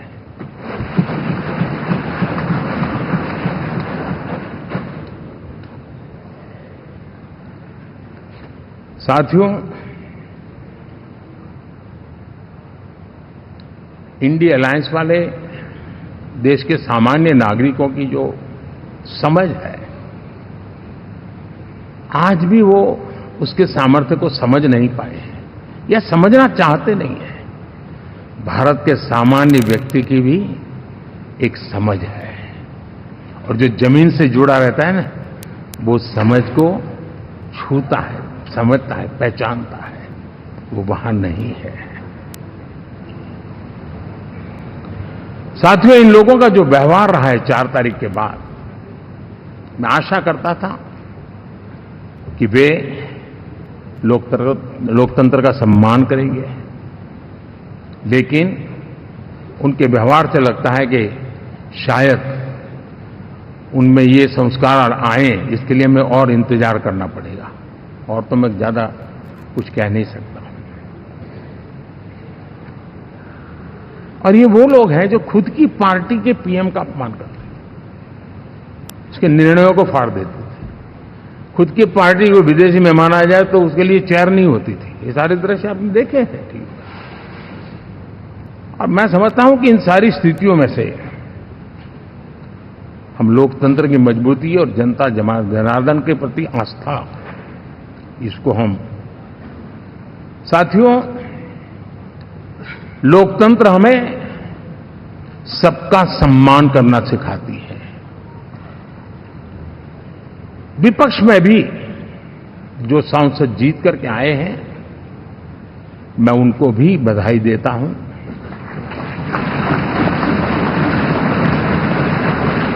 और मैं पिछले 10 वर्ष में एक चीज मिस कर रहा था कि debate, participation, quality of debate मैं मिस कर रहा हूं। लेकिन मैं आशा करता हूं कि अब इस नया जो सदन बना है वो कमी मुझे खलेगी नहीं। शायद हमारे साथी भी राष्ट्रहित की नीयत के साथ सदन में आएंगे और भले वो विपक्ष में बैठे होंगे लेकिन राष्ट्र के विपक्ष में नहीं है, हमारे विपक्ष में है। राष्ट्र में तो हम सब एक ही दिशा में हैं।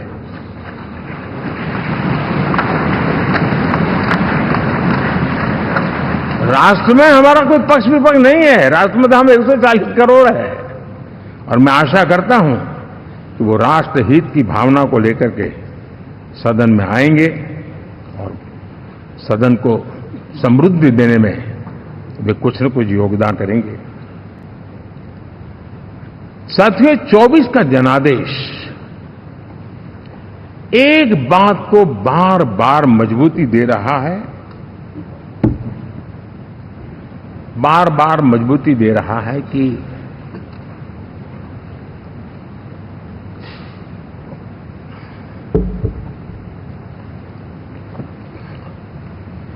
देश को आज के वातावरण में सिर्फ और सिर्फ एनडीए पर ही भरोसा है।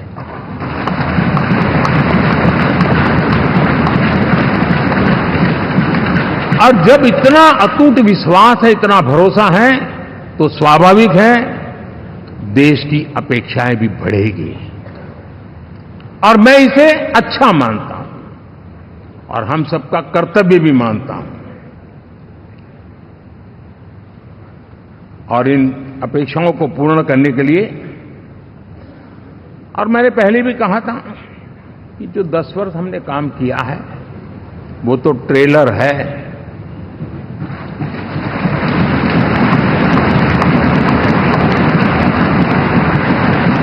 और वो मेरा चुनावी वाक्य नहीं था, ये मेरा कमिटमेंट है। हमें और तेजी से, और विस्तार से, और तेज गति से देश के आकांक्षाओं को पूर्ण करने में रत्ती भर भी विलंब नहीं करना है।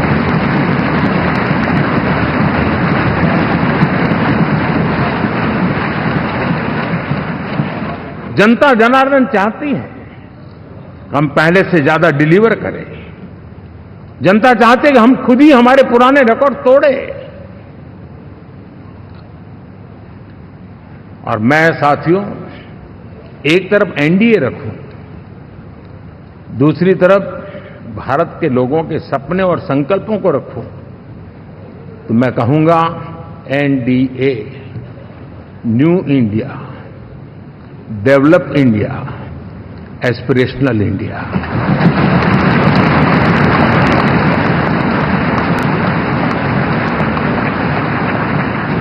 और इसी सपने और संकल्पों को पूरा करना ये हम सबका संकल्प भी है, कमिटमेंट भी है और हमारे पास रोड मैप भी है।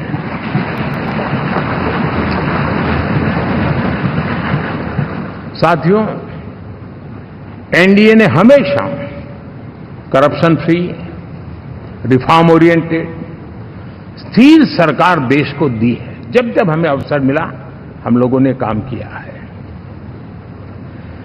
उसके सामने कांग्रेस नेतृत्व वाली यूपीए, अब उन्होंने पुरानी अपनी छवि सुधारने के लिए नाम बदल दिया, लेकिन पहचान घोटालों की है। आए दिन घोटाले, यही पहचान रही है। और नाम बदलने के बावजूद भी देश उनके घोटालों को नहीं भुला है, उनको नकारा है।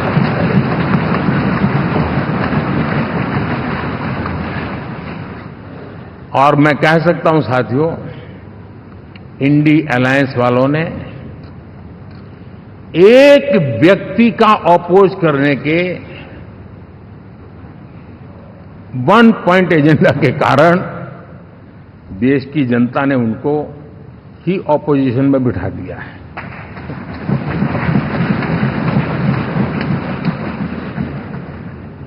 एनडीए विकसित भारत इस संकल्प को लेकर के चुनाव में गया था, देश के लिए सकारात्मक सोच को लेकर के गया था, देश की युवा शक्ति के सामर्थ्य को समझ करके नए अवसरों को लेकर के देश को आगे बढ़ने की बात लेकर के गया था।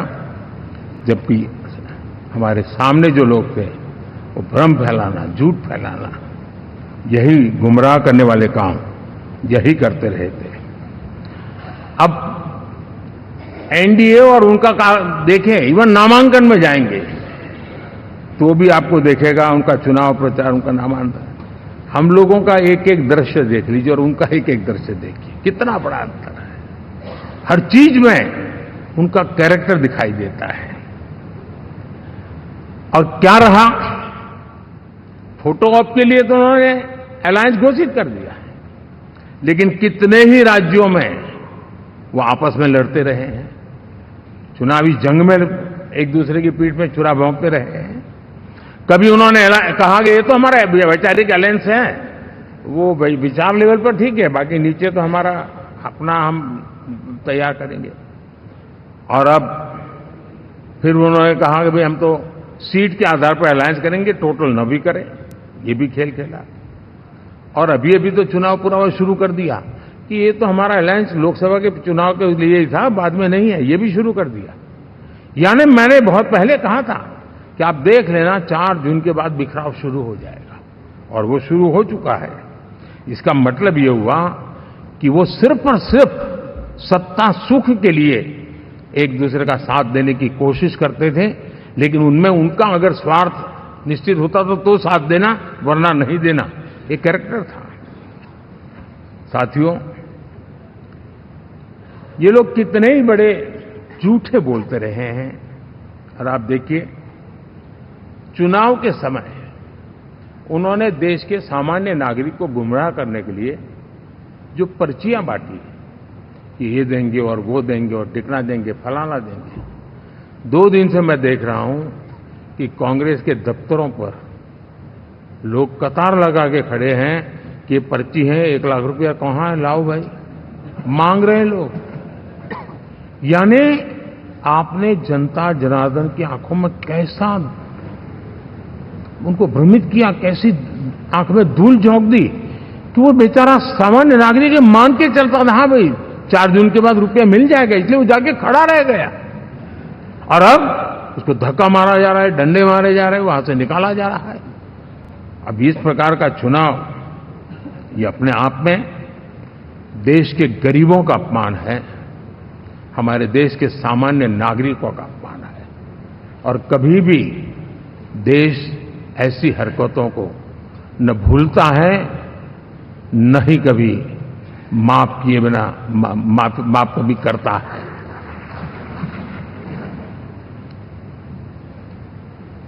साथियों, हमारे लिए संतोष की बात है कि हम एक कमिटमेंट से काम कर रहे हैं। 10 साल में हमने 25 करोड़ गरीबों को गरीबी से बाहर निकाला है।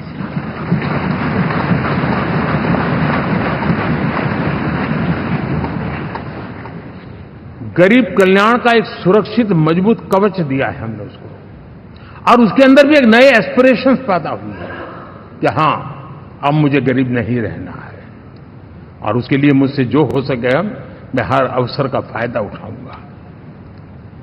3 करोड़ गरीबों को घर, ये ऐसे कहने का आंकड़ा नहीं है जी, कितनी मेहनत पड़ती है मुझे मालूम है, लेकिन हम सफलतापूर्वक इसको कर पाए हैं। 4 करोड़ लोगों को दे चुके हैं, 3 करोड़ का हम संकल्प लेकर के आज से आगे बढ़ेंगे। यानी ये भी हिम्मत है कि 4 करोड़ देने के बाद जिन परिवारों का विस्तार हुआ है, जरूरत पड़ी है, और राज्यों की भी उसमें इच्छा है, 3 करोड़ नए घर बनाने का संकल्प। 70 वर्ष की आयु से ऊपर के व्यक्तियों को, नागरिकों को 5 लाख रुपए तक इलाज के लिए मुफ्त इलाज की व्यवस्था। मुद्रा योजना के तहत हमारे नौजवानों को कारोबार के लिए 20 लाख तक की उनकी बैंक से उनको लोन मिले, इसकी व्यवस्था, ये मैं समझता हूं कि वायदा हमारे तीसरे कार्यकाल की गारंटियां, सब मैं अभी बताता नहीं हूं, लेकिन इन गारंटियों के प्रति हम कमिटेड हैं और उसे पूर्ण करने के लिए हम कोई कमी नहीं रखेंगे। साथियों, गरीब का सशक्तिकरण और मिडिल क्लास को सुविधा, ये हमारी प्राथमिकता है, क्योंकि मध्यम वर्ग अब इस देश का एक बहुत बड़ा चालक बल है। भारत की ग्रोथ स्टोरी में ये ऐसे ऐसे नए फोर्सेस में देख रहा हूं जो हमारी बहुत बड़ी शक्ति बनने वाले हैं, और इसलिए हम उस पर भी उतना ही, और मिडिल क्लास की बचत कैसे बढ़े, सेविंग कैसे बने, उसके लिए, उसके क्वालिटी ऑफ लाइफ के लिए हम क्या कर सकते हैं, हमारी योजनाओं का विस्तार कैसे किया जाए, हमारे नीति नियमों में बदलाव कैसे किया जाए, उस पर भी हम आने वाले दिनों में काम चाहते हैं। साथियों, पंचायत से पार्लियामेंट तक हमारी नारी शक्ति की सक्रिय भागीदारी, ये हमारा कमिटमेंट है, और हमने हमारे पिछले कार्यकाल में नारी शक्ति वंदन अधिनियम करके उस बात को हमने आगे बढ़ाया है, और वो दिन दूर नहीं होगा जब हमारे सदन में बहुत बड़ी तादाद में हमारी माताएं बहनें देश का नेतृत्व करती हुई दिखाई देगी।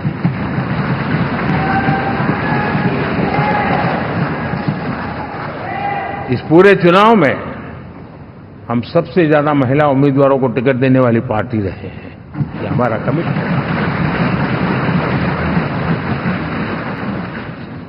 हमारी महिला सांसदों को जो आशीर्वाद देश की जनता ने दिया है, मैं इसके लिए विशेष रूप से उनका आभार व्यक्त करता हूं। और साथियों, आपने देखा होगा G20 समिट में दुनिया के सामने एक विषय लेकर के हम बड़े आग्रह से गए हैं, और वो है empowerment of women, development of women. इन सारी बातों को तो हम परिचित हैं। हमने एक नया शिफ्ट किया है और हम G20 समिट से भी इसको आगे बढ़ा रहे हैं, विमेन लेड डेवलपमेंट।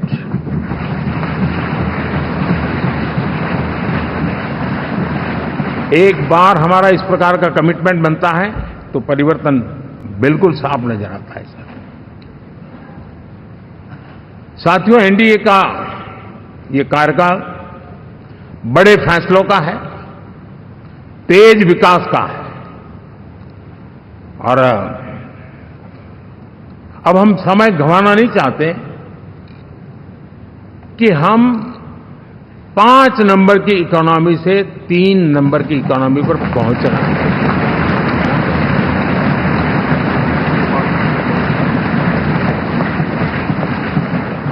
और ये खाली 5 और 3 का आंकड़ा नहीं है, उसके कारण जो अर्थव्यवस्था का कद बन जाता है, वो सामान्य मानवी की आशा आकांक्षाओं को पूरी करने के लिए सरलता बढ़ जाती है।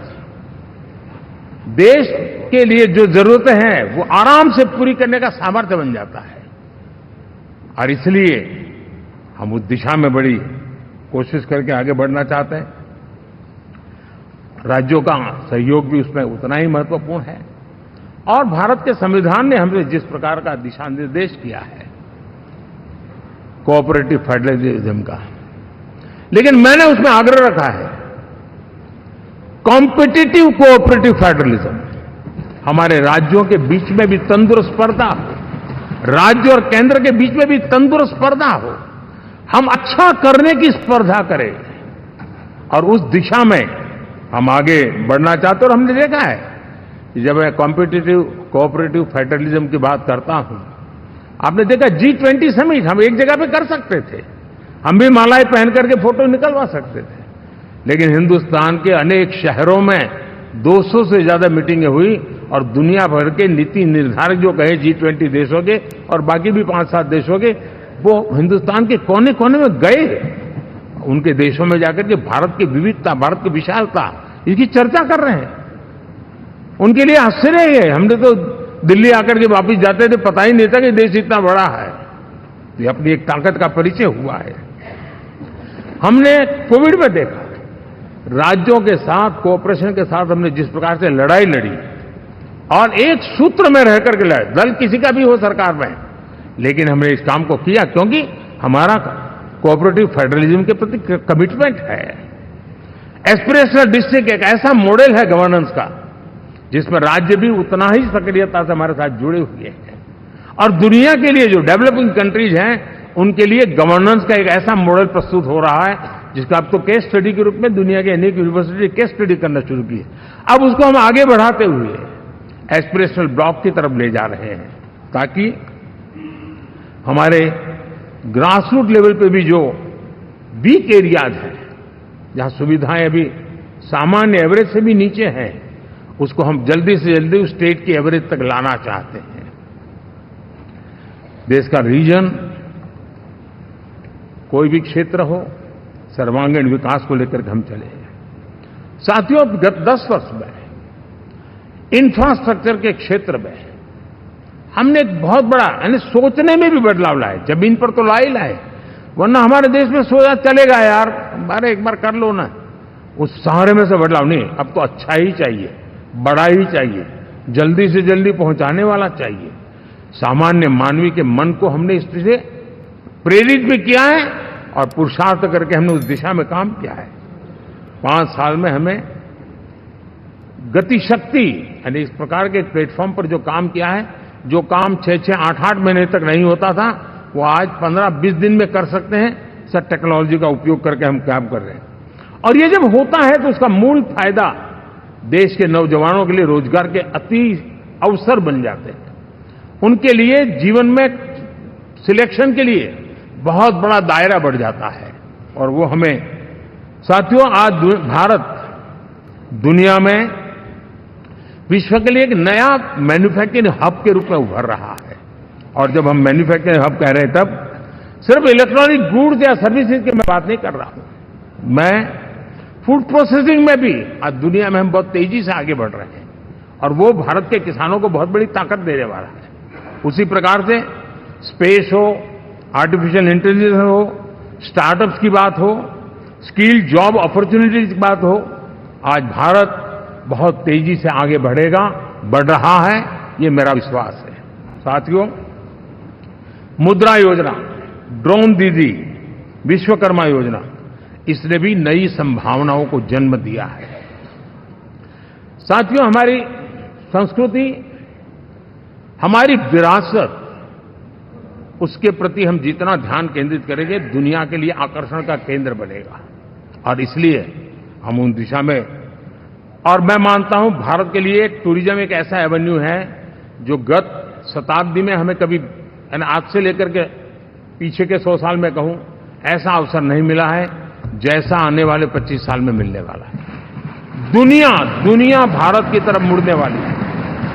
अब हमारा काम है हम इसके लिए आवश्यक व्यवस्थाओं को विकसित करें, हमारी विरासत के प्रति हम हमारा पर्यटन का विकास करते हुए एक विन विन सिचुएशन का हम फायदा उठाएं और उसमें बहुत अधिक निवेश की संभावनाएं मैं देखता हूं।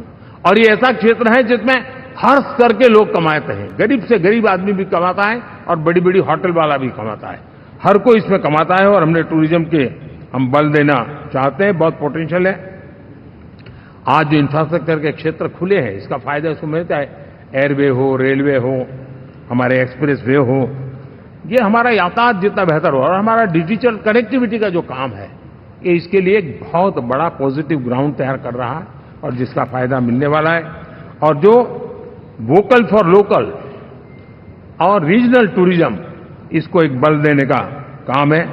साथियों, अब दुनिया एक नए युग में प्रवेश रही है। जिस समय औद्योगिक क्रांति हुई, उस समय हम गुलामी के दौर से गुजर रहे थे, तो औद्योगिक क्रांति का जितना फायदा लेना चाहिए हम नहीं ले पाए। अब एक नया युग शुरू हो रहा है, हरित युग, ग्रीन एरा। भारत के पास बहुत संभावनाएं हैं इसका नेतृत्व करने की। और हम इसके लिए आने वाले दिनों में ग्रीन हाइड्रोजन की बात हो, ग्रीन एनर्जी हो, या ग्रीन जॉब्स हो, या ग्रीन मोबिलिटी हो, इन सारे विषयों को हम इतनी तेजी से आगे बढ़ाना चाहते हैं ताकि इस हरित युग का नेतृत्व दुनिया में भारत का सामर्थ्य सिद्ध कर दें, ये हम चाहते हैं। साथियों, इसी सिलसिले में इस 5 जून को जब पर्यावरण दिवस था, 4 जून को नतीजे आ गए थे, तो उसी दिन मेरे मन में एक विचार आया कि कार्यक्रम 5 जून को हमने आरंभ किया, एक पेड़ मां के नाम। हर किसी को मां के प्रति श्रद्धा होती है,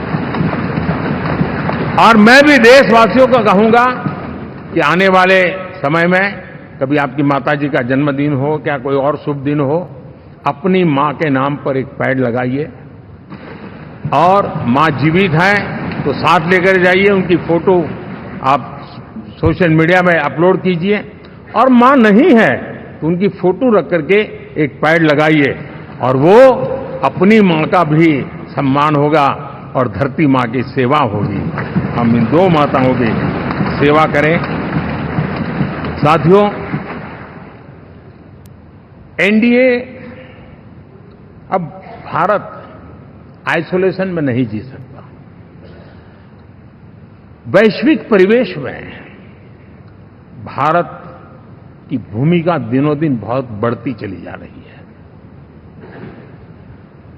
2014 में जब एनडीए की सरकार बनी,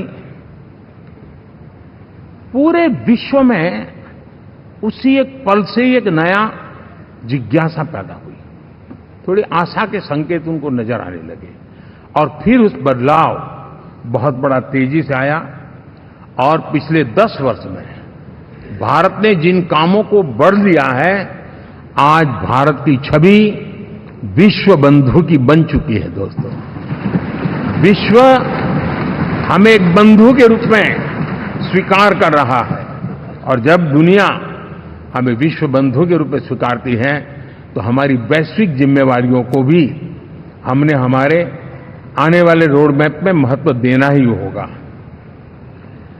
और भारत की सफल विदेश नीति ने अच्छे परिणाम भी दिए हैं। हमने हर संकट को उस प्रकार से हैंडल किया जिस प्रकार से मानवीय मूल्यों को हमने प्राथमिकता दी। उसका परिणाम है कि सामान्य मानवी के मन में ये विश्व बंधु वाला भाव बहुत मजबूत हुआ, और भारत का सेवा भाव का जो कैरेक्टर है उसको विश्व ने पहचाना है। चाहे यूक्रेन का संकट हो, चाहे अफगानिस्तान का संकट हो, हर हमारे लोगों को बचाना हो, हमने किसी भी में हमने कोई कमी नहीं रखी है। और साथियों, ये क्षमता के कारण भारत में निवेश की संभावनाएं बहुत बढ़ने वाली है। मैं राज्यों से भी कहूंगा कि आप प्रगतिशील नीतियां बनाकर रेडी रहिए। विश्व आज आपके आंगन पे दरवाजे पर दस्तक दे रहा है, और जो राज्य ज्यादा स्पष्ट नीतियों के साथ आएगा, जो राज्य उन कंपनियां विदेशी आने वाले लोगों को ठीक से हैंडल करेगा, उसको बेनिफिट मिलने ही वाला है। और भारत ने जो नीतियां बनाई है, भारत ने जो वातावरण बनाया है, उसका लाभ भारत के हर राज्य को मिलना चाहिए, और उस दिशा में हम तेजी से काम करना चाहते हैं। साथियों, हमने G20 समिट में देखा है, दुनिया का भारत के प्रति नजरिया बदला है। जो लोग इन चीजों को माइन्यूटली देखते होंगे उनको पता होगा कि G20 एक प्रकार से कई संकटों से गुजर रहा था। उतार चढ़ाव आते रहते थे, बिखराव भी नजर आ रहा था, लेकिन भारत में G20 आने के बाद नए प्राण से भर गया है, नया सामर्थ्य आ गया है। और ये भारत की ताकत है कि उसने पूरे विश्व को जोड़ने में G20 के माध्यम से बहुत बड़ा काम किया है। और उसके इन दिनों भी जो परिणाम आए, इसके बाद मेरा काफी समय विदेश के सरकारों से फोन अभिनंदन स्वीकार करने में गया, और शायद मैं 2014 में 19 में भी ऐसा अनुभव नहीं था जितना इस बार फ्लो है। दुनिया के करीब करीब, अब नाम ले, उसने भारत को शुभेच्छा व्यक्त की है या बात करने की कोशिश की है। यानी ये वैश्विक जो हमारा ताकत है उसका परिचय करवा रहा है, और उसके कारण मैं मानता हूं कि विश्व में हमारा सम्मान और साथ साथ भारत में निवेश, ये दोनों संभावनाएं बढ़ रही है। साथियों, हमारे संविधान का 75वां वर्ष है। हम चाहते हैं कि संविधान हमारी संवैधानिक संस्थाओं का संरक्षण भर इसके मात्र के लिए है, ऐसा नहीं, कोई अदालत में धाराओं का उपयोग करके काम करने के लिए नहीं है। ये एक हमारी भावना है, हमारा स्पिरिट है, और हमें इस 75 साल को ऐसे मनाना है ताकि हम संविधान के स्पिरिट को जन जन तक पहुंचाएं। हर जन को संविधान की जो भावना है, कर्तव्य की भावना है, अनेक बात ऐसे इस बात है, उन सब प्रति समर्पण उसका बढ़े, उस दिशा में हम काम करना चाहते हैं। साथियों, छत्रपति शिवाजी महाराज के राज्याभिषेक के 350 वर्ष के उत्सव में देश आज रंगा हुआ है, और हमारे लिए सबसे बड़ी प्रेरणा है, क्योंकि उसमें राष्ट्र प्रथम की भावना है। छत्रपति शिवाजी महाराज को याद करते ही राष्ट्र प्रथम की भावना हमें मजबूती देती है, और इसलिए हम देश में इसी एजेंडा को आगे रखते हुए, और जब इसी समय 350 साल का पर्व आया है, तो हमें अपनी पॉलिसी और परफॉर्मेंस और सामान्य मानवीय का जीवन बेहतर करना है, उसमें जरा भी विलंब नहीं करना है। साथियों, विकास की सारी तैयारियां, रोडमैप लेकर को हम चलेंगे ही, चल रहे हैं, लेकिन साथ साथ हम नए नए सांसद आए हैं, कुछ पुराने सांसद हैं, कुछ ज्यादा अनुभवी सांसद भी हैं। आप देखते हैं कि इन दिनों, पिछले 2 दिन से आप टीवी पे देखते होंगे, एक भी सच्चाई मुझे उसमें नजर नहीं आई। कोई ये कह रहा है, कोई वो कह रहा था, सब मैंने कहा भी जरा पूछो तो ये जानकारी लाते कहां से, गपगोले चला रहे, किसी के खाते में कुछ भी डाल करके चल रहा है। तो मतलब ये थोड़े दिन, क्योंकि 10 साल से ऐसे अवसर नहीं मिले हैं, तो शायद ये उबाल जरा ज्यादा रहेगा। लेकिन आप मान के चलिए जी, ऐसे लोग कोई पहुंचेंगे, बस साहब मेरा अच्छा संबंध है, मंत्री में आपका नंबर कर सकता हूं, आया, हमें भी पता नहीं होता यार, हो सकता है मिनिस्टर बनने का ही रास्ता होगा, तो हम भी गलती से उसका हाथ पकड़ लेते हैं, और वो पता नहीं वो किस खाई में डुबो देता है। कभी कभी तो शायद अब तो टेक्नोलॉजी ऐसी है कि हो सकता है मेरे सिग्नेचर से कोई लिस्ट बाहर निकल जाए कि ये मंत्री बन गए, हो सकता है कोई बुद्धिमान डिपार्टमेंट भी बांट दे। तो आजकल कई लोग सरकार बनाने में लगे हुए हैं, मंत्री पद बांट रहे हैं, पद बांट रहे हैं, व्यवस्था बांट रहे हैं। मैं आपसे आग्रहपूर्वक कहता हूं, और जो मोदी को जानते हैं, ये सारे प्रयास निरर्थक है। वे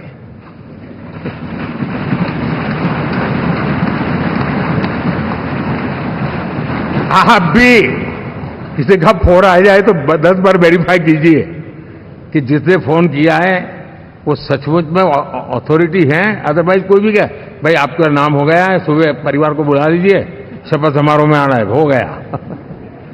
तो ऐसी गपबाजी करने वाली एक बहुत बड़ी फौज रहती है। कुछ लोग आदतन करते रहते हैं, कुछ लोगों को मजाक आती है लेकर, और कुछ लोग बदिरादे से करते हैं।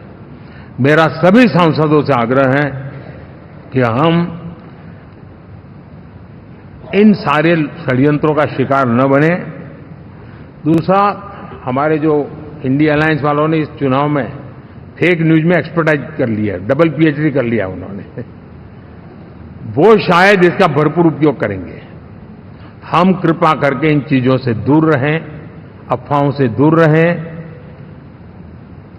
ये जो टीम बैठी है वो अनुभवी टीम है, मुझे भी सही सलाह देने वाली टीम है, और इसलिए टीम मिलकर के बहुत सही निर्णय करने वाली है। कृपा करके ब्रेकिंग न्यूज के आधार पर देश चलेगा नहीं, ये मान के चलिए।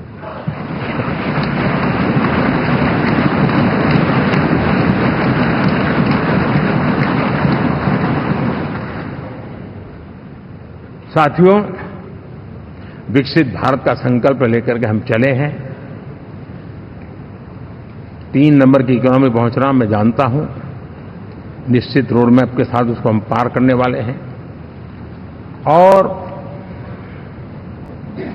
मैंने पहले भी कहा था कि मेरा पल पल देश के नाम है, मेरा पल पल आप लोगों के नाम है। मैं 24/7 अवेलेबल हूं।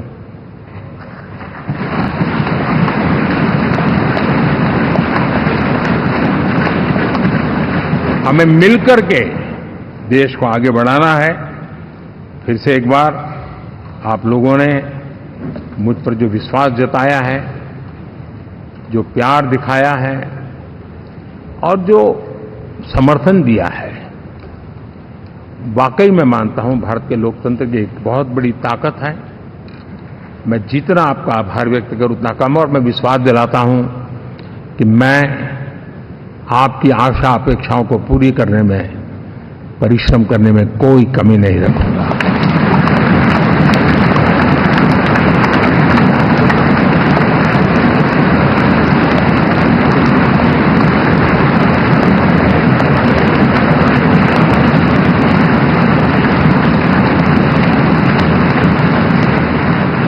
मेरे लिए जन्म सिर्फ और सिर्फ 1 लाइफ 1 मिशन, और वो है मेरी भारत माता। ये मिशन है 140 करोड़ देशवासियों के सपनों को पूरा करने के लिए खप जाना।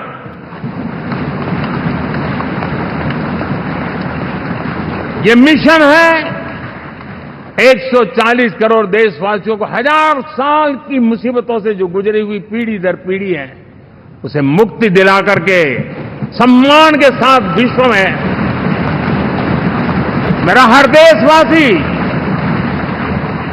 दुनिया उसे देखे तो उसका मन कर जाए, काश ये हिंदुस्तान का है, अरे नजर मिल जाए तो अच्छा होगा।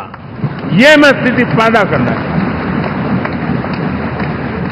उसका मन लालायित होना चाहिए, हिंदुस्तानी है, अरे यार जरा हाथ मिला लूं, कुछ एनर्जी मुझे भी आ जाए। मैं देश को इस ऊंचाई पे ले जाना चाहता हूं। और साथियों, मुझे पक्का विश्वास है आपका साथ, आपका सहयोग, आपका अनुभव बहुत बड़े परिणामों की संभावनाएं लेकर के आया है। लोकसभा का ये गठन उन सभी आकांक्षाओं को पूरा करेगा। मैं फिर एक बार आप सबका हृदय से बहुत बहुत धन्यवाद करता हूं।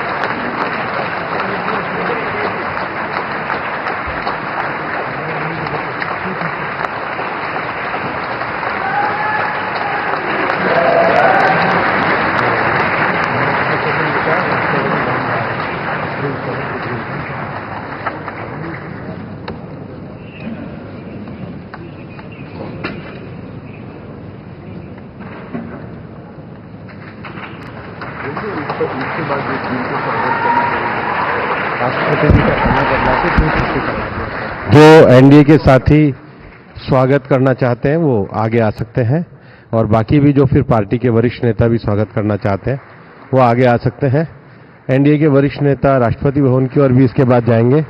तो एनडीए के साथी तमिलनाडु देवनाथ, हाँ जाओ जाओ।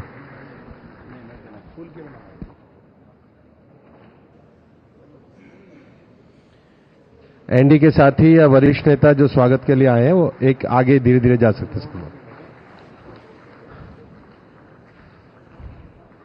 तो एनडीए संसदीय दल की बैठक में ऐतिहासिक निर्णय, यह ऐतिहासिक बैठक है और प्रधानमंत्री के तौर पर चुना गया है।